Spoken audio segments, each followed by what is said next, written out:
Welcome, everybody, to this game for Jasper's Game Week, the Australian edition. We are the last game for today. I am ScarletMoth, your DM for the evening, and I am about to introduce some players to a very interesting experience in the dread domain of Barovia and Ravenloft. But before we do that, I think that we should introduce our players for the evening. First up, I'll go in order of where they are on the screen. We have Saz the Meeple from Meeples and Dragons. Hello, welcome. Hi, everyone. I'm Saz from Meeples and Dragons. Everybody should probably knows me by now. What I was supposed to tell you, but apart from that. Oh, wait, no, you guys are so awesome the last couple of days of Jasper's Game Week Aussie Edition, and you have completely blown past our $2,000 goal. We are going to increase it since we've gone up to $2,500 today. So we're putting it up to $4,000. You guys have fun with that. Lots more wild surges. I want to see them. Let's go. I would love to see them too, especially because I think we have a character who we can actually use them for specifically this time. Next up, we have Matthew from There Be Dragons podcast. Hello, hello. Hello, it's such a pleasure to be here. Thank you so much for having us on. Yes, I am Matthew, the Dungeon Master of There Be Dragons, a West Australian D&D podcast set in a bespoke world of gunpowder and swords. You can check us out at therebedragonscast.com, but today I'll be playing a character in the Dreadlands of Barovia. Who we will meet soon. Exactly. Next up, we have Dave from Band of Badgers, or RPG Badgers. Welcome. Hello, yeah, I'm Dave from Band of Badgers. You can find us in the UK. We're a TTRPG social club. You'll find us on Twitch and YouTube as well. We started streaming. We do loads of things with various publishers. And what we try to do is help promote artists, writers, designers, and creators from all over the world. So every single episode of every single story, we could have you as a special guest player. So get in touch and come and play some games. Fantastic. Next, we have Sheldon from Fate's Grip. Hey, hello everyone. I'm Sheldon from Fate's Grip. I'm just very excited to be here. It's such an awesome cause, Jasper's Game Week, and it's been so amazing to see how much money's been raised so far. Fate's Grip is it's a live stream we play of our amazing campaign, which is run by our D&D, our DM McKellar, and you've probably caught some of the other guys from Fate's Grip in the other streams this week as well. I'm very excited to play. Fantastic. And last but certainly not least, we have another Matt. We have Matt from Split the Party, who I wrangled last minute. I'm sorry. No, it's all right. Good to be here. Hey, I'm Matt Brown. I DM for Split the Party over on YouTube. We are youtube.com/splittheparty. And I very quickly made up a character for this, and I'm very excited to be here because I may or may not be the wild magic person. May or may not. We'll see. And I will be DMing as I bring our party through a very special adventure. Let's get some audio going. Oh, and we do have a donation from, I believe, George Kingsbane. Donation disadvantage to Matt's first roll. Thank you, Wait, George. Did he say advantage or disadvantage? Disadvantage. Of course. Thanks, yes. George. I love you, buddy. So let's set the scene, shall we? He's got a game tomorrow. I can get him back. Oh, I have no doubt you will. Oh, no. So, there is a place beyond the Forgotten Realms and beyond most places in the multiverse. Some people call it a demiplane. Others know it as something called a dread domain. The land of Ravenloft. It is ruled over by a tyrant to some, a madman to others. But to all, he is known as Count Strahd Von Zarovich. He is known to pull people into this domain through the use of this silvery mist, which all of you have found yourselves being surrounded by this cold vapor, slowly summoned to somewhere that you do not know. I think we'll start with Saz. Fidget, what are you doing, and who are you as you are being drawn away by this strange force of nature. Fidget. Well, I am running rooftop to rooftop with a coin purse in one hand and a sack full of gems in the other. I can hear the guards screaming behind me to stop thief, as I jump from rooftop to rooftop. And as you make that jump, you leap off the tiles of the roof and land, but your landing doesn't feel quite right. It's not that gentle clinking of terracotta that you're used to, but rather you land solid on something which feels like marble as you are engulfed by a silvery vapor which seems to be pulling you away from your current reality. I'm going to be very confused right now. And next, Igwin. Igwin, I believe, at the present, being a gnome of extraordinary stature at 4'6", is being attacked by a flock of crows in the middle of a field. He made the erroneous decision to try and steal an egg for breakfast. Being one of the small folk, he thought he would nimbly crawl up the tree and take one, but instead he is being mobbed by 6 or 7 of these black devil beasts. And I think he probably falls backwards. Yes, there's one particular crow in this murder which just plucks at you and plucks at your hands, and you let go of the branch and fall. And you close your eyes, expecting to hit the ground. But you float down gently before being placed on not grass and not dirt, but cold marble. And you see Fidget next to you. Oh no, I had the mushrooms again accidentally, didn't I?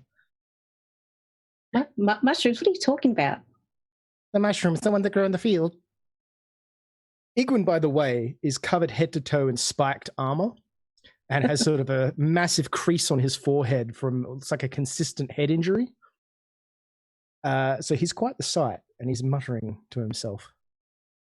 And as you two start to take in your surroundings, Obo, where do we find you? Well, Obo has just successfully negotiated a peace treaty between a bunch of paladins and some werewolves in a village, and with his remaining team walking out of the village towards some woods, and notices the fog coming towards him. I like there's some fog over there. Like hey, wait here a second. I'm just gonna go check it out. Oh look, it is quite nice. Look, can you see me over here? Can you see me still? And Obo walks through and into the fog, and you see 2 strange people standing in a marble covered throne room. Oh wow, is this in your forest? Is this in your woods? Are you making the fog? Is it magic? It's quite nice. And the mist disappears behind you. Uh-oh. Can I go home? Velo. So, in the elemental plane of air, kind of floating and soaring to the nothingness, Velo, an Arakokra cleric, kind of navy robes flapping in the wings, stretches his wings out, and just kind of rests on the air for a moment, and then tucks them in tight and lets gravity speed him up as he falls. No fear, there's nothing to fall on. And you fall as you have hundreds, if not thousands of times through the clouds, as the gentle and comforting cold of the clouds just envelops you. But it soon starts to become something you can't put your finger on it, but you haven't felt it before, as the cold becomes almost clawing, and it seems to suck you in further and further, and you are now definitely not flying but falling. When I kind of feel myself falling towards something, I kind of spread my wings out and start to slow down. And you slow and gently come to a standstill in a vast throne room with a few other confused folks. Giant bird, a giant turtle, a halfling. Yeah, I've definitely had those mushrooms. And finally, Klungo. I'm sitting in this like a void at the moment. It's real homely to me.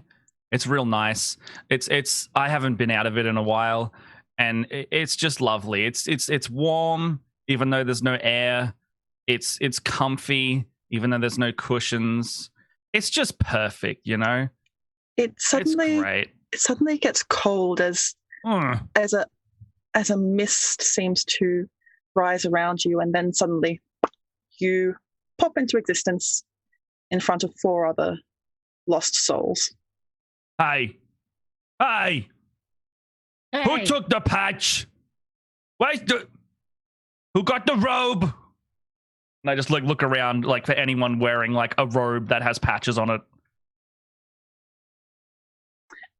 You stand, all of you, now in a great vast throne room.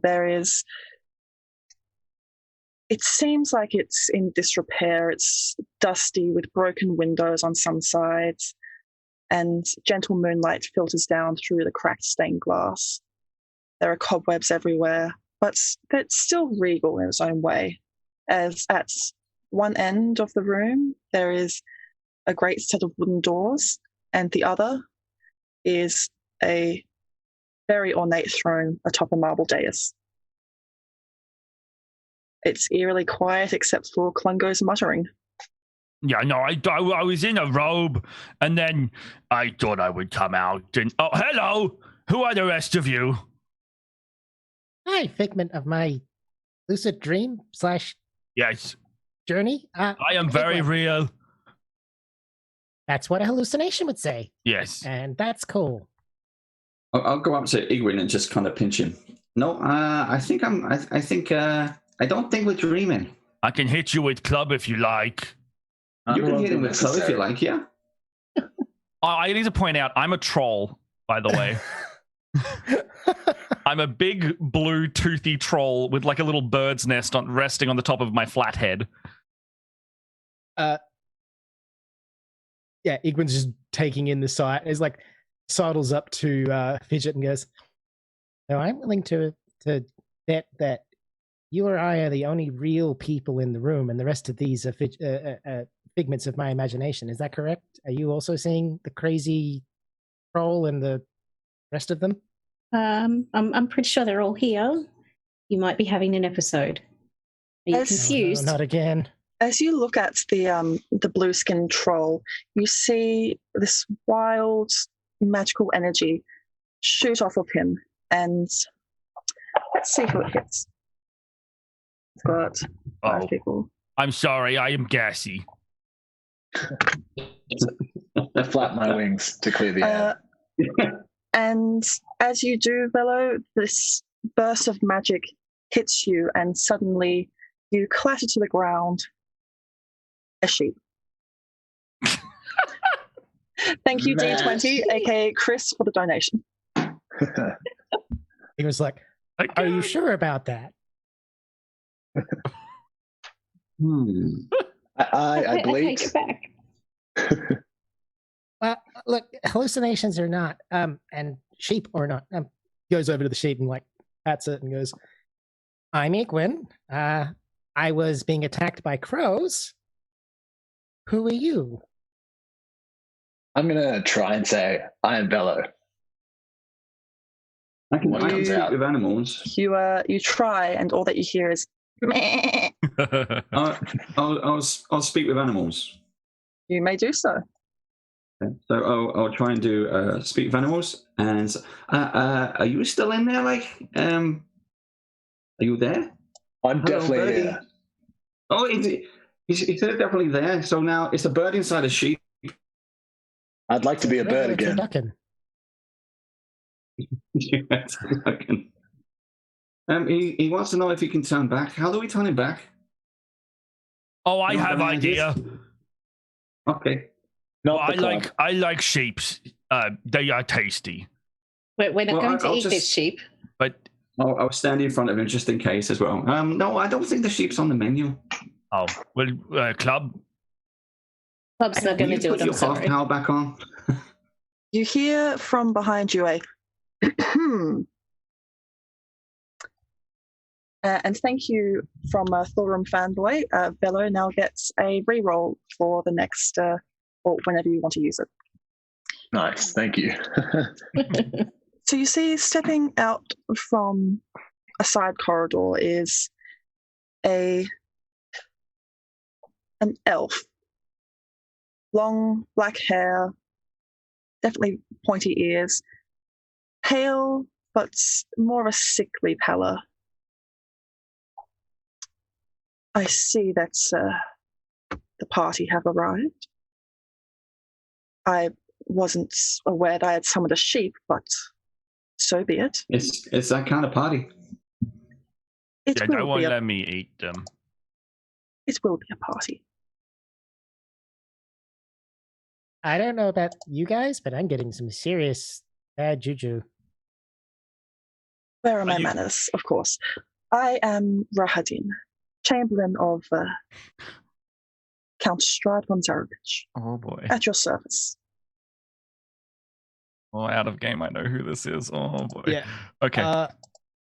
Go on. No, I'm just nervous. Go on, you do whatever you want. I was just going to say, would I be able to do, I don't know, like a history roll, or I don't know, some kind of check to determine if I recognize the name, either the one that was introduced, the man who introduced us, or the eponymous Strahd. You may, if you're doing it on Rahadin, do it with disadvantage. If you're doing it on Strahd, you may do it as just a flat roll. And that's just a history? History. Okay, well, for Rahadin, I got a 12 total, and for, if I can roll also for Strahd, I got a 14. The 12 is not enough, but the 14 is. You have no idea who this elven man in front of you is, apart from his name is apparently Rahadin, and he's some sort of servant or chamberlain. But Strahd, you have heard tales of. You're from the Sword Coast, are you? One of the small little gnomish communities. You have heard tale of a powerful vampire lord who was supposed to spirit people away from their homes and into his realm to some nefarious ends. But you always just thought it was a tale to scare children. But apparently not. Yeah. Igwin's eyes go like saucers, but kind of terrified. He turns to all of you and goes, okay, it's official. You're not hallucinations, and we're all very, very, very much. Yeah. Why? Does anyone here know? No. Strahd? Please explain in lots of detail for everybody except Klungo. I'm still a sheep. Especially the sheep. I can translate to the sheep. It's okay. I'll just talk to the sheep. Do you understand that, sheep? 1 bar for yes and 2 bars for no. That's 1 bar. Meh. Oh. He's very smart sheep. He's a good sheep. Yeah. Strahd Maybe we should try and turn him back. I don't know. Oh. Okay. So Strahd is a That's Count Strahd. Oh, I'm sorry. You. My apologies. So Count Strahd is a. He's very unsure what to say now that he's actually been called out by the the person who's clearly like his number two, and it's just like he is a person from the non-living community who is known for being a powerful lord and the regent of this domain. Yes, you are quite correct. What do you mean by non-living? Yeah, do you mean like a zombie? Because where I'm from, there are lots of zombies there. They don't really, they don't talk much either. Yeah. Let's say that my lord is more of the vampiric persuasion. Oh. pointies. And I'll take a few steps forward towards Strahd with. Oh, this is Rahidin. You're taking a step forward to him? Yeah, to Rahidin. As you approach him and get... My name's Olbo. As you approach him and get within a few paces of him, you hear in your head screaming, just thousands upon thousands of screams that are just crying out in pain and anguish. No one else seems to be able to hear them but you. Okay. Is it causing me pain or? It's overwhelming. Okay. Yeah, I'll just grab my head and take it down into my shell. Oh. Yes, that does happen from time to time. Now, you have all been called here for a very important purpose.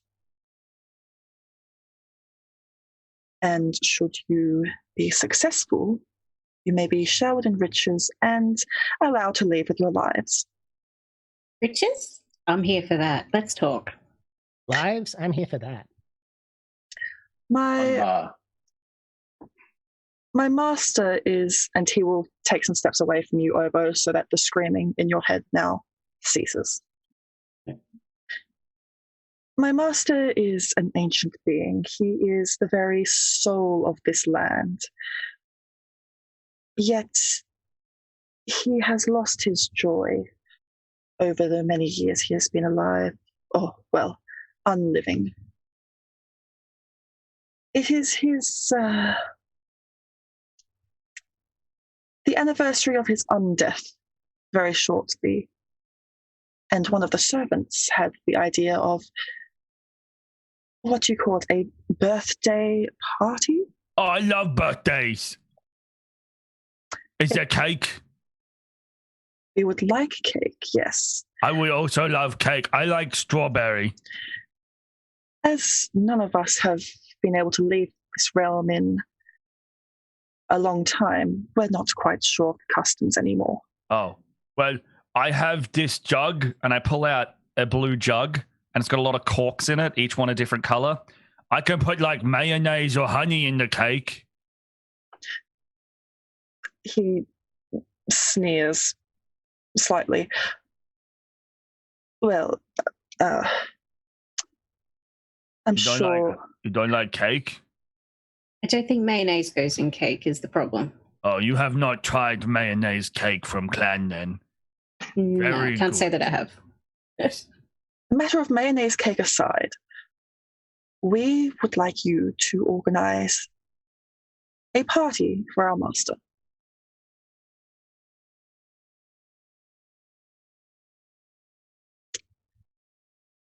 And we have a wild magic surge as Klungo holds on to the jug. So you may all continue to roleplay whilst I roll this. But Obo steps back to the group. Yeah, don't go near him because, like, I had thousands of screaming voices in my head. That was not pleasant at all. Don't do that. Oh. What's your names? I just met all of you.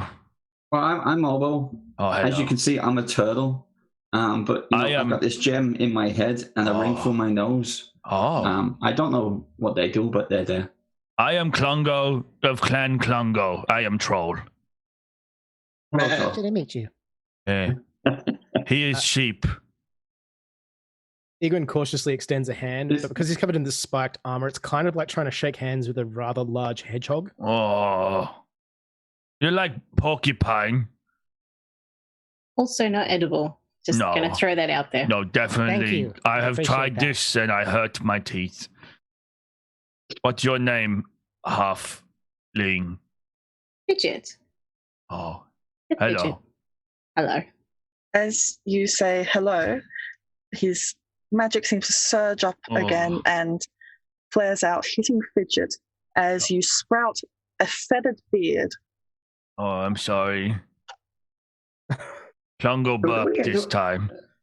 Should we just like stay away from everybody?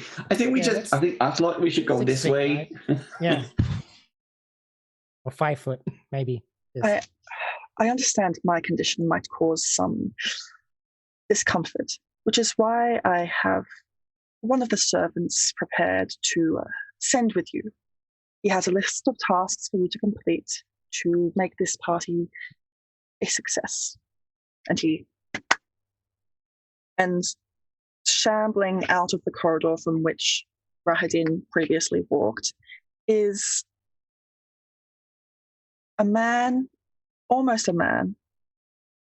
There's something off about him as he's hunched over but is walking with a hobble, and you see that his feet are not human. They're clawed and furry, and he seems to have hair sprouting from where hair should not for anyone except Congo. As he shuffles forward. So I've got the list. You're the party planners? Yes. Fidget is leader. Fidget not leader. I saw something in Fidget when they said their name. Well, I push Fidget forward. Fidget got big beard. Yes, this is why. Longest hair win. Okay. You guys might be looking at a different Fidget.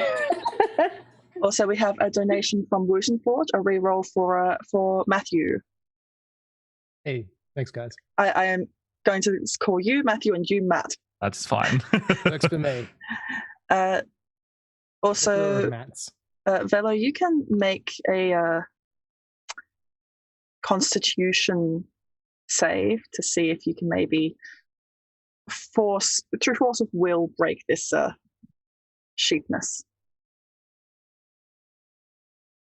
That is a hopeful 16. With that, you feel your bones sort of crack and pop, and you grow your wings back out as you shake off the last of your fleece. You are now Aarakocra once more. Oh my goodness. That was horrible. Velo, that's nice. Well done, Velo. What happened? You were sheep.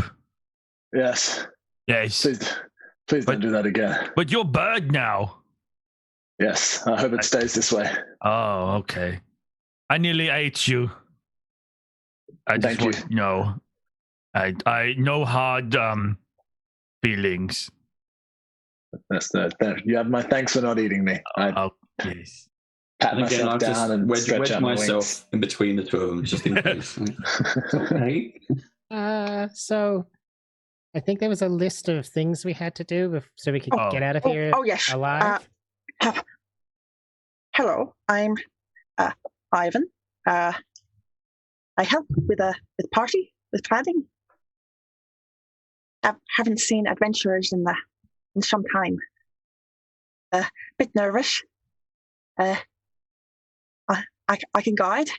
I'll guide you through all the list. And he hands it to Fidget, the now leader, because of her beautiful beard. Mighty leader. Love it. And you can have a look at the list. All right, I'll unroll the list and have a read. It's you might have to make I was going to say a legibility check. You might have to make a wisdom check, or an insight, if that is better, to see if you can read this scrawled handwriting. What say? A 15? Literate Barovians. It takes you a minute and you squint at it, but then you begin to make sense of it. As the list reads, deliver invitations to citizens of Barovia, Valaki, and others. It says next, pick up present from Blinsky's in Valaki. Collect ingredients for cake from Windmill. Collect wine and spirits from Winery. Decorate throne room. Make cake. Success? Question mark. What are you doing to us, Scarlet? What are you doing to us? Oh no! Oh no! Terrifying. Well, it says it seems to say there's cake on there, so yeah, Klungo. Yeah, this sounds good. I can make mayonnaise cake if need. There we Maybe go. add some honey. I'll put boiling tea in it as well. There we go. So we can definitely do that one. But where are these locations? Rahadin will chime in saying, we have a wagon, a carriage that will spirit you where you need to go. You have simply to think it and ask. You have use of this and it will take you to each location with the utmost speed. How fast? Can I do like fast. Vin Diesel in latest movies? Or is this like Tokyo Drift? Just Tokyo Drift a cart around a... Yes, I would like to do this around the mountains. I am not sure what God. this Tokyo Drift is, but It's near Waterdeep. I can assure I you went that through there last Yes. the horses would not be amenable to such frivolities. What if I yell deja vu when I do it? It's okay, I don't worry. I feel like I've been to this place before. Anyway. Well, I have a quick question. I mean, if you've managed to magic us up from somewhere else and bring us here, why can't you just magic up a cake? You know, do some balloons, bit of bunting, you know? We prefer the touch of outsiders. Everything in this land seems to turn to must and ashes. It was the thought of servants such as Ivan here that perhaps outsiders might bring a bit of joy and festivity to it all. And just out of interest, like once we've put on this party, is what do we get out of it? We get to go home. You get riches and you get to leave with your lives. Riches. So, okay. So we know do it and you kill us? Is that... Oh no, my friends. But you said alive. There are much worse things in this domain than death. Like hex debt? Like postman. Sorry. Awful. Too real. Wow. That hit pretty close to home. I know, same. I think everyone in the chat just made a collective, ooh. Roblox oof noise. All right. Yeah, exactly. Sorry, right? go on. You see a meaningful look from him.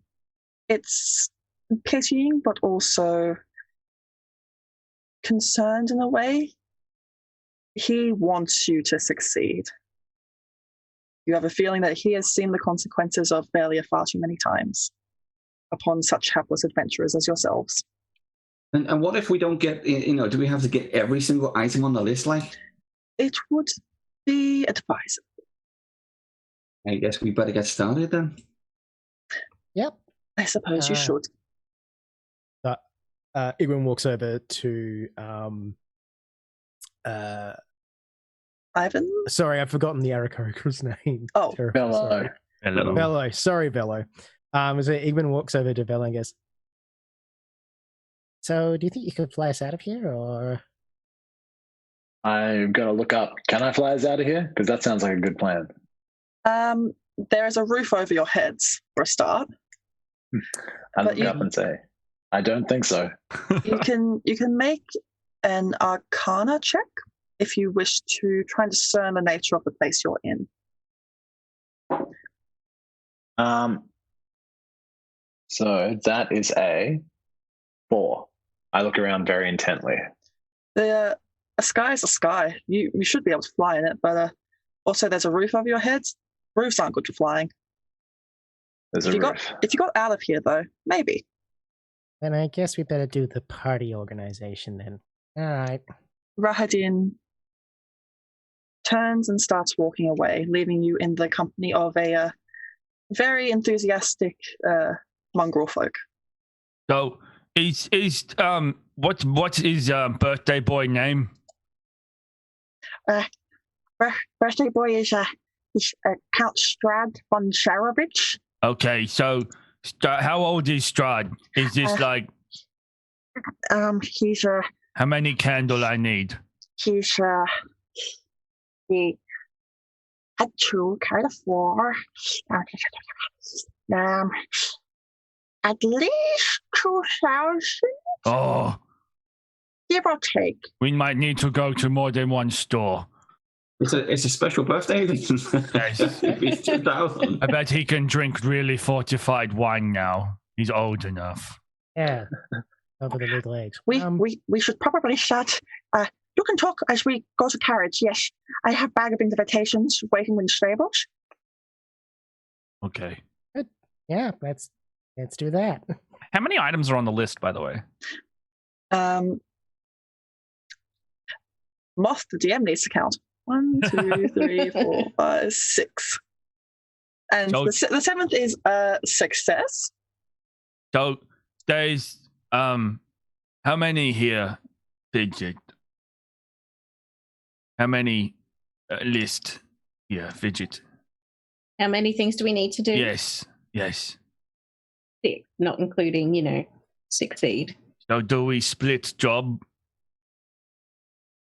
One each. Do we all want to go our separate ways, or do we actually want to stay Oh together? no, not at all. There we go. Only one carriage. Oh. Big carriage, but only one. Last one broke. Last one fell off Solanka Pass. No more carriage. Carriage go boom. So I guess we go one thing at a time. What looks good first? We could just do the first Maybe one we should first. I was going to say, yeah. All right, well, let's get in the cart. Let's You go. follow this very enthusiastic Ivan as his bare feet tap along the ground very excitedly as he rushes towards the stables and picks up a really hefty bag of invitations and swings it over his good shoulder. A lot of invitations. Ivan, Yes? Ivan, what exactly are you? I am Ivan? Okay, just checking. Ivan. Silly turtle. I'm Ivan. Okay, it's just the top half doesn't exactly match the bottom half. It's like you got legs and heads, and are you a bit put together? Like Papa always said Ivan's very special. okay then. So, And he will look around for the carriage and just start trying to whistle.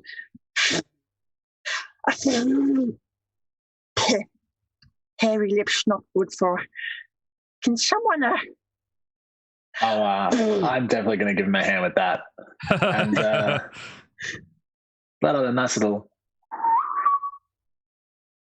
oh. I'm going to make you performance check that one. I'll speak to the horses and just ask him to take us to the next location. That's a 16. You produce a lovely high-pitched whistle. It's almost a little tune and you hear the galloping of horses as a black carriage rounds the corner with several black stallions pulling it.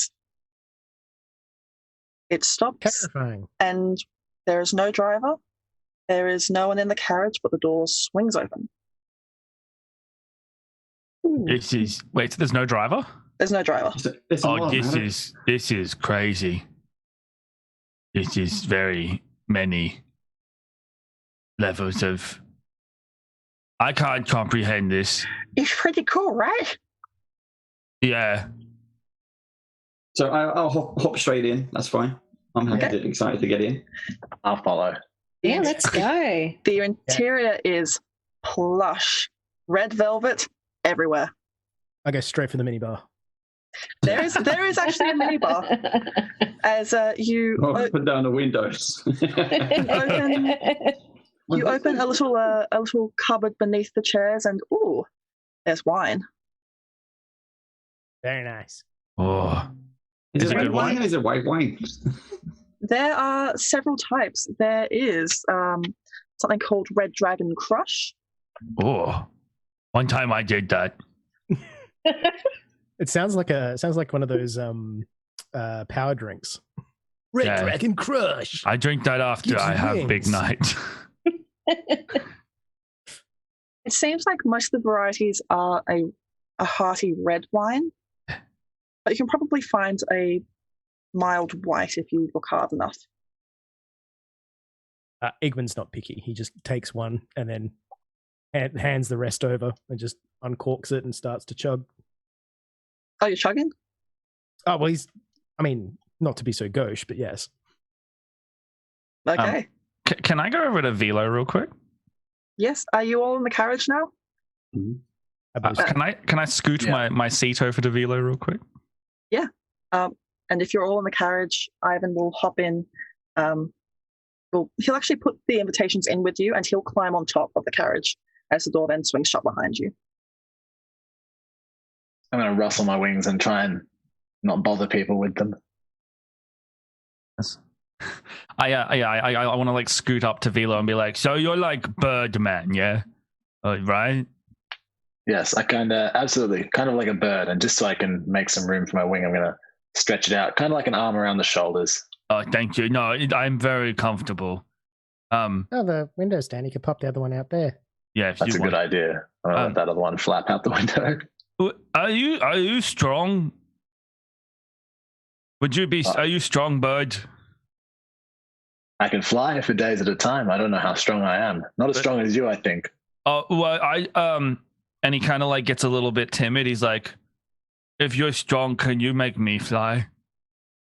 Oh, yes, certainly. Have you ever flown before? No, Klungo dreams of flying. Well, that's definitely something we can do together. Yes, I would like this. Would you be my fly friend?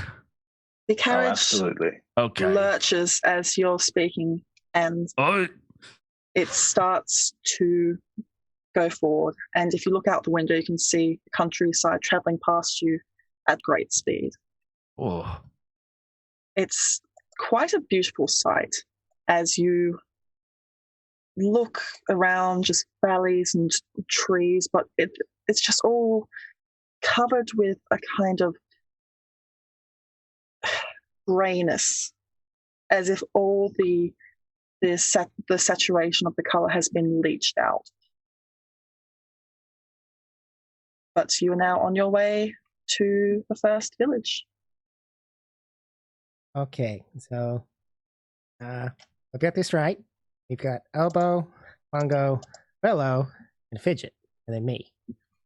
Yeah. We're probably gonna have to get this right, or Strahd's gonna kill us. I love all the O names. It's great. So the first thing we gotta do is what, Fidget? You're the one with the list. Invitations, I believe it was. Oh, good. Yeah, that's going to be real easy sell. Come to the big vampire castle and as a party guest for a dinner party. Good. Whatever that means. Maybe he's a nice man. Who are we meant to invite to this? I have no idea. I invite Velo. He's my friend now. Through the window where one of your wings is, Ivan pops his head down and says, "Oh, I suppose I should invite everyone." What? Everyone. How many is that? I'm not good at counting. Oh, Klungo have idea. If everybody bring one candle, we don't need to go to 2 store for cake. We make everybody bring one and bag of chips. And then whole party covered. Ivan is just amazed at you at how wise and clever you are, Klungo. Surprisingly, I do not have a negative in intelligence or wisdom, so and the average bear. Yeah. Oh, we're here. Okay, we are in village of Barovia. someone need help Ivan down? As the carriage comes to a stop. That wing I have out the window, can I kind of just reach up with that to give him a hand? Yeah. A wing? You might have to make a strength check as he is a bit heavy. As I am going to look through my book. That's a nervous 15. You as opposed to what? As opposed to a financially stable 15. Oh, that hex stat's coming for you again.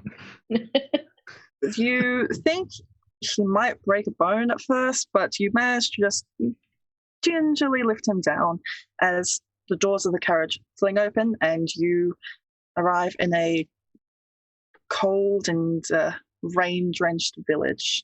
There's mud all over the streets, and you can't really see a soul in sight. Is there any? Is there any lights on in the buildings? There are a few lights, though you see some of the curtains open, and then if they see you staring at them, they close the curtains and turn the lights off. Friendly town? And this was Barovia, the town? This is the village of Barovia. Well, Igman's going to step down into the mud, and I think as he lands, he realizes that probably his shoes are going to be staying there now. So he starts undoing the laces just to make sure that he can actually move. You sink about knee deep into this mud. Oh God, help! Help! Help! I'm going to reach down and help him.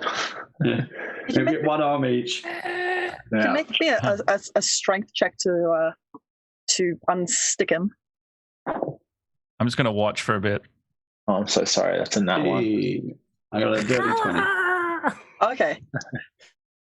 So you keep slipping, and your grip in the rain just keeps slipping off of his arms, but you manage to get him under the armpits and just lift him up like a toddler. This is demeaning, but thank you. It's like a scene from The Lion King. Oh God. And I just got that really good image in my mind. The best part is, again, spiked armor, so giant hedgehog being held up aloft. Yeah. You oh man, I love it. are left now on the slick, muddy ground as you are all go to where the mud is less steep. It is deathly quiet, except for you can just see a few little rats scurrying here and there. So, Okay. rats are off the menu, yeah? I normally would eat rats, but I don't feel like you guys will want to. Oh, I'm down for that. If you want to. Oh, okay. I pick up a sack, or my bag, or whatever I've got, and I just start trying to catch some rats. Okay. Why not? Exactly, roll me a dex check to see how quickly you can do it. As Ivan will toss the bag of invitations to. I guess I would toss them to Fidget. A flat 10. These rats evade you. They are. Oh, these are fast rats. They are very fast. Yes. Ivan, stay with carriage. Make sure no hooligans your face. Okay, so it's a rough town. Maybe we should go knock on a door? Yes, yes. Is there a store here? You can all start making your way through the town, and I will actually move you across to that map. Okay. Just so that you can get a better look. I think tavern or store would be good. You can look for a tavern. Oh. Is anybody... Klungo is not perceptive and has trouble reading in common. If someone help. If you're all looking around for amenities, you can make perception checks to see what you can see or hear. Oh, I mean, the first thing to do, I mean, it's getting kind of cold, so maybe we should look for some shelter. We could do a church, we could do a tavern. Is there anything that seems to be a bit more lively? Where is everybody? Why are they hiding indoors? We're gonna make. Maybe we did just shop on a big black coach. And as Obo says how cold it is, Klungo, you sneeze, and a wild magic surge just erupts from you and hits Velo. I'm sorry. I think this town is. I'm allergic to the whole town. You can all give me some perception checks whilst I roll for this wild magic surge. Nat 1. I just realized I don't actually have terrible perception, but can I do it with my sense of smell? Because I would get advantage. I don't know how I could smell for this, but maybe I want to smell like ale on the wind for the tavern or something. Yeah, you can do that. That's a dirty 20. 23. Yeah, okay. I rolled an 8. Okay. So first up, we will resolve this wild magic surge as Velo is covered in troll snot. You just shake it off, and you can feel just ripples of magic just tingle under your feathers and make them all stand on end as you wipe off this disgusting slime. You shake some back onto Klungo, and he rises into the air as he has now been affected. Wait, Klungo does? Yes, as you cast fly on a random creature within 60 feet of you. I fly! I fly! Oh, Velo, you have given the troll his wish. I'm gonna flap up next to him and kind of steady him a little bit. I don't know how this works. I'm only going up. Oh my god, this is a clown car. Oh, I love it. Oh no. Oh. And how do you go down? As you look, you get a really good vantage point of the village now, and you can see there's one building which has all of its lights on, which people seem to be coming in and out of, and you can hear merriment, and you can smell wine. The air is thick with it. After I sneeze, nose clear, I smell wine.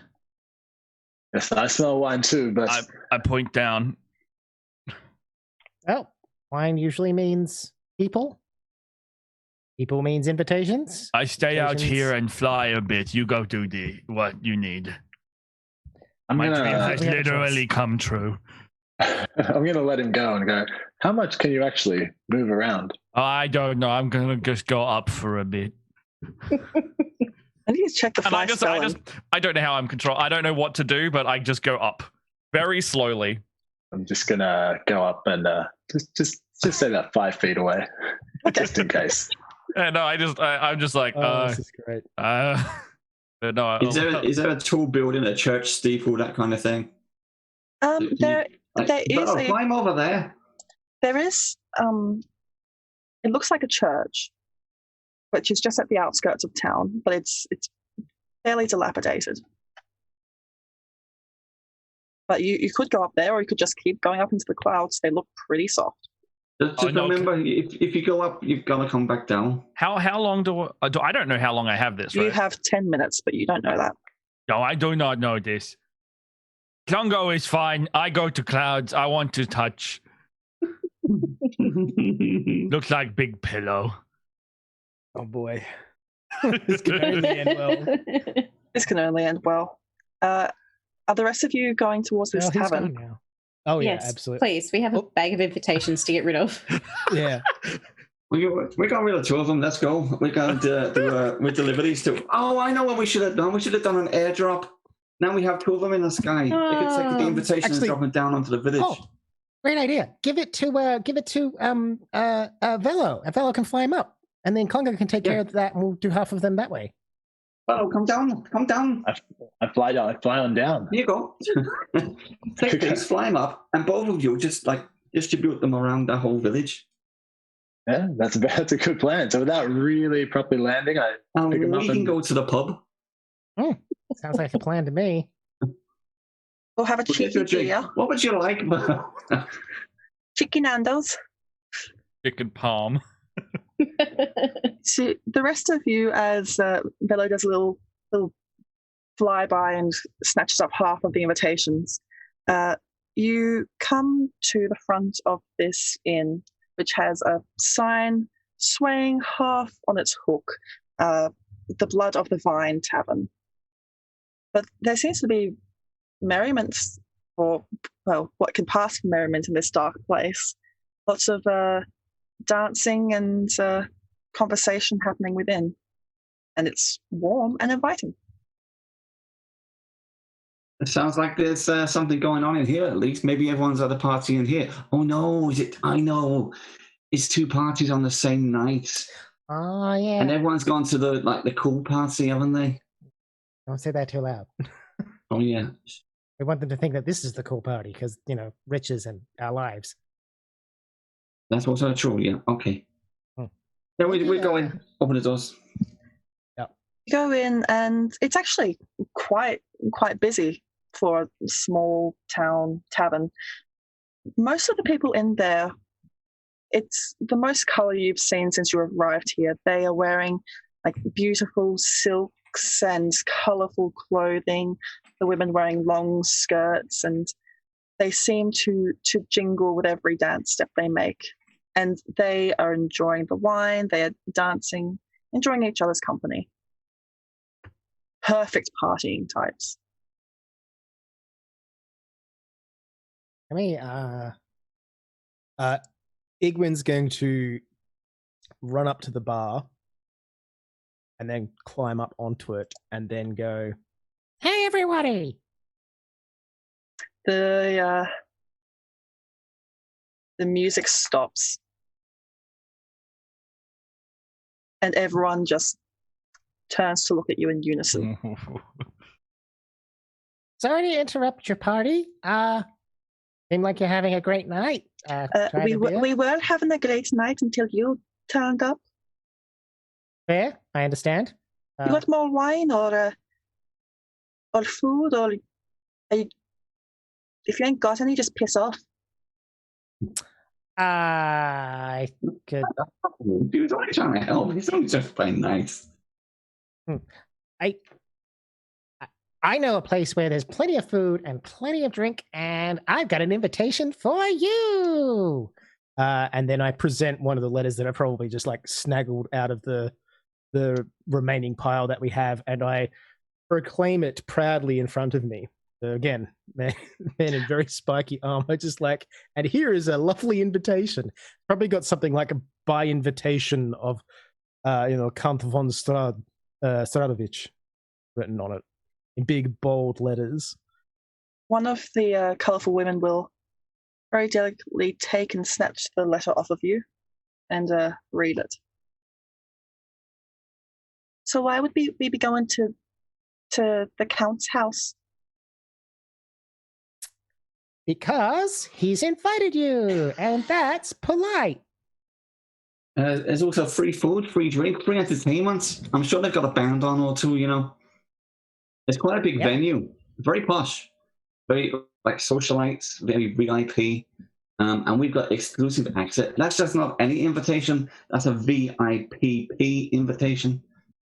A VIP? That's a very important person. Very important person. Very important person. You can make a persuasion check. Or deception. Am I helping? Yes. Right. Good to know. I'll go with persuasion. And as you two are doing this, there's a few who have come up to fidget and adjust. Hands are just going through your hair and your beard, and they're just, "Oh, this is such a lovely beard. Where did you get it done? It is the best I have seen since I was last in Waterdeep." Yeah. No, just no. Thank you. Hey, Bubbles. Oh, but do you have any tips for us? No, because I'm pretty sure I just got it today, so. Oh, that is talented. How did you do on your persuasions? I got 15. And I believe I was helping, so I think I gave him advantage. Let's do that. I still got the 15. 15 it is. Well. She didn't sound convinced until you said free food, free wine, and then her eyebrows raise, and everyone in the vicinity seems to just perk up a bit. And they wait a moment before they start clamoring for invitations. And Igwin, you can't help but hand them out as fast as you can because these hands are grasping for them. Yep. One at a time. You don't have to claw me. Your nails are really long. And let's go over to the fly guys for a minute. I am fly guy. You can spot as you are soaring through the clouds, there are a few people who seem to be making their way sheepishly out of their houses now, as they're seeing that there isn't anything untoward coming from the black carriage that you arrived in. Mm-hmm. And so you can start dropping. Oh, as in like Velo and I? You can start dropping invitations on them. Oh. If you wish, if that's your plan. Oh no, Klungo's just having a good time. Okay. he's having a ball. He found a bird up there. He's since eaten it. He's just, going, oh, clouds made of water. This is weird. I thought it was marshmallow. Okay. You learn. And then he's just like, he learned horizontal flying at this point. Not learned how to go down. He's just doing breaststroke. Yeah, breaststroke like a frog. As you just fly through the air, and you can see invitations dropping around you as Velo is just tossing them. You crunch on another bird, and this one, a bone gets stuck in your throat or something, because you cough and you hack, and another wild magic explosion. Incoming! So thank you for that D20. I will roll for that. Oh, who did we lose? That's all right. We didn't lose any. And as you cough and you cough, you just start spitting out pink bubbles. Oh. You can't speak for the next minute, but whenever you try, pink bubbles will float out of your mouth. Can't even tell anyone what's going on. All right, that's fine. And it is at this point that the 10 minutes is up. Of course. Oh, God.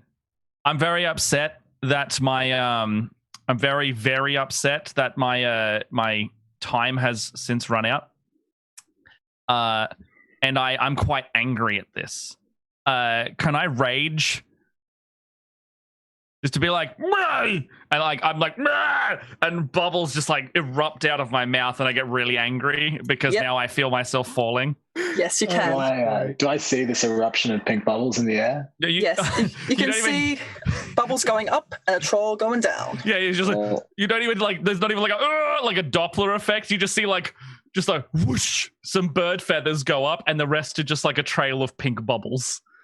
Well, just like my intro, I'm going to tuck my wings in and fall as fast as I can to try and catch up. How far did I fall? How high up were you going? How high is a standard cloud? Because that high. Let's say 100 feet. Oh, yeah. Is that high then? Velo can make a... I got a lot of health. I could take it. Velo, if you are going as fast as you can make an athletics or an acrobatics check.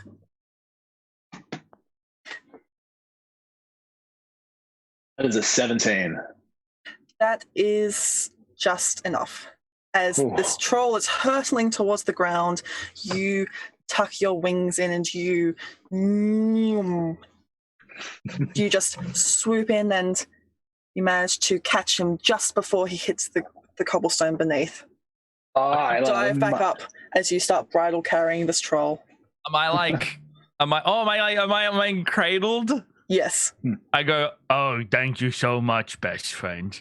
I look down and I say, I told you I was strong enough. I believe you now. I'm like 400 pound.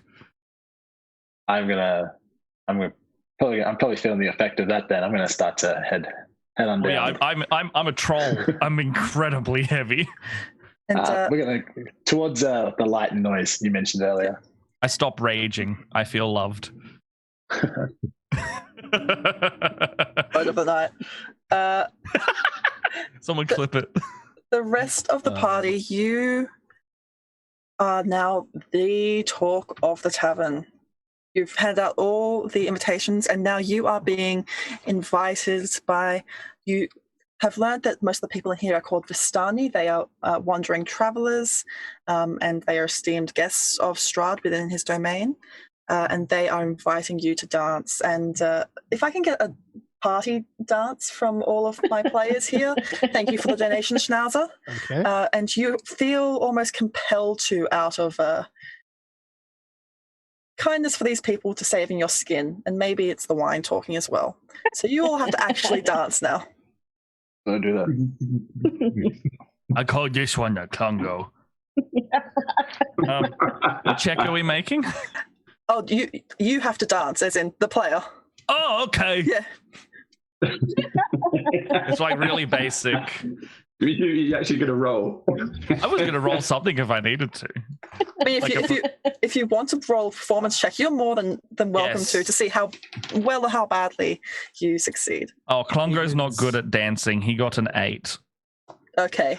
You just hear thump, thump, thump as the ground seems to just shake you all up and down, as this troll clearly has 2 left feet. Igwin's not doing much better with a 6, but he's trying to do the Batutsi. So you just your timing is off because of Klongo. Just he is making you jump on the floor, and so you can't quite get the steps. Yep, that tracks. It's almost like you're being bounced on a trampoline by someone. Yeah, if you've ever had that before. Yep. And every time. Oh, after you. I was going to say, every time he misses a beat, he sort of like does a full cringe. So it's almost like sucking on an extremely sour lemon. As you are all dancing or tossed about, you see the crowds parting as Ivan shuffles his way in. What are you doing? What are you doing? We don't have all day. Party's tonight. Which is it the pre-party? Is it the warm-up? Is it like a rehearsal? You know, you got to get people ready for this kind of thing. You can't just go party. Ivan born ready. You can't just give them some money and say, dance, you monkeys. So you got to be doing can. it. That's what we do. Give me copper piece and Ivan dance. What is? How much is copper? 1. Oh yeah. I give him 1, but like it's a hearty high 5. As you do, Ivan is not very strong. You just. I have a strength 18. You slap him to the ground, and you hear ah. And as you do, another wild magic surge erupts. This place really agrees with you and your magic, whether that's to the detriment of everyone else, you're not sure. As this time it flares out and hits Fidget. Ooh. Oh, I didn't even have air come out of me this time. As suddenly you feel the need to sneeze as the beard explodes off of you. You no longer have the beautiful feathered beard. Thank God. But then in a 10-foot diameter around you, there's now grease. It's okay. This happens to best of us. And you know how to deal with this because this has never happened to me before. Oh, no, it has not happened to Klungo, but I've seen this before in Infant Troll. As all the Vistani around you need a hanky, love. There you go. Yes. Have a hanky. Thank you. Some of them, Sometimes embarrassing. Some of them save face, but others start slipping and falling into one another, and it is chaos. Nice. It's really disgusting. Like, it's making me puke. I'm going to go stand outside. I mean, everyone's just trying to get away, and then everyone keeps slipping, and then they see you snap, and oh, no, I'm just going to go outside. It is very slapstick. And Ivan is now beckoning you towards the door. Come on. Yep. Let's get out of here before they get mad. Patience to next town. Okay. I go outside. I follow. As he beckons you all towards the carriage, but Fidget, you will have to make a dex save. Oh, yeah. Since you are at the center of this grease. Yes, I am. Oh, God. Oh God. 6. No more surges. No fire, please, right now. You So we just run, get out of the... take a step. It's not so bad. You take another step, and another, and you slip. Oh, did you just fall down? Oh, no. Can I throw a rope? Like lasso style? Yes. Okay. Make a dex check just to see, or you can do sleight of hand if that's any better, just to see how well you tie this Yeah, they're the lasso. same. 9. You I forgot how to tie knots. you think, is it over and under, or under and over, or is it under and under? The rabbit comes out of the hole and goes around the tree and back around the tree and throughout the same hole. Why is it still straight? Could you just maybe throw it to me and I'll just grab it? Yes, and I just do that instead. You throw it, and now you Just drag. Literally you just have drag you have a fidget motorboat. I like just dragging them through the grease, and Just I'll make speedboat. I'll just make the noise. Look, it's like when we have kids, and dragging them. It's like, all right, let's get out of here. I do not want fire. I am very scared of fire. Let's go. And you all pile into the carriage as Ivan hits the top and the horses start trotting off. Where are we headed next? Yeah. So what's the next item on your list? That would be, well, you do have to deliver more invitations to the town of Vallaki as well. Oh, well, maybe we go there. Get rid of this invitation job. Tick it off the list. You believe there was another item on the list which was to be gotten from Vallaki, which was pick up a present from somewhere called Blinsky's. 2 birds, 1 stone. Let's go. Sounds good to me. You arrive promptly in the village of Vallaki, and I will move you all across that map. Okay. Just for the pretty visuals. So we need toy and what? Invite. Pretty much. Okay. In out, 20-minute adventure. No more flying. No more fly. Well, I wouldn't say no to more fly. Maybe but I flying. understand. You're a good troll, Bongo. I'm happy to know you. Thank you. I also consider you friend. Oh, thank you. As you step out of the carriage into this new village, it is a completely different sight to the village of Barovia. There's people actually walking around in the streets. The whole place, well, still dilapidated and quite grey. There's garlands and flowers hanging up. There's posters for various festivals which have been plastered over one another. And generally, this place does seem more alive. I wouldn't say merry, but alive. Oh, this is marginally better. And you can all get out of the cart. I'm going to jump out. And you mentioned there was like a place where there's a bunch of posters stuck up. Yep. I'm going to run over there and just stick 2 or 3 of the invitations, just stick them up as best I can. Yep, you can do that. And as you do, people will start to hear and have a look and start to have a little sticky beak. Yes, gather round. You are all of you invited. One lady will come over and take an invitation and give it a quick read before promptly passing out. Oh, we're going to look around. Is anybody here with her? Hey. There's someone who catches her and it's like, oh, starts to drag her away. Okay. How do the rest of the villagers look? Some people look a bit more concerned. Others are thinking, free food. Let's keep on handing out invitations. Do that. Did someone put Party Rock Anthem on in the cart? I feel funky. Yes, as all of you players start to feel the urge to dance. Thank you, Jimmy Miller, for the donation.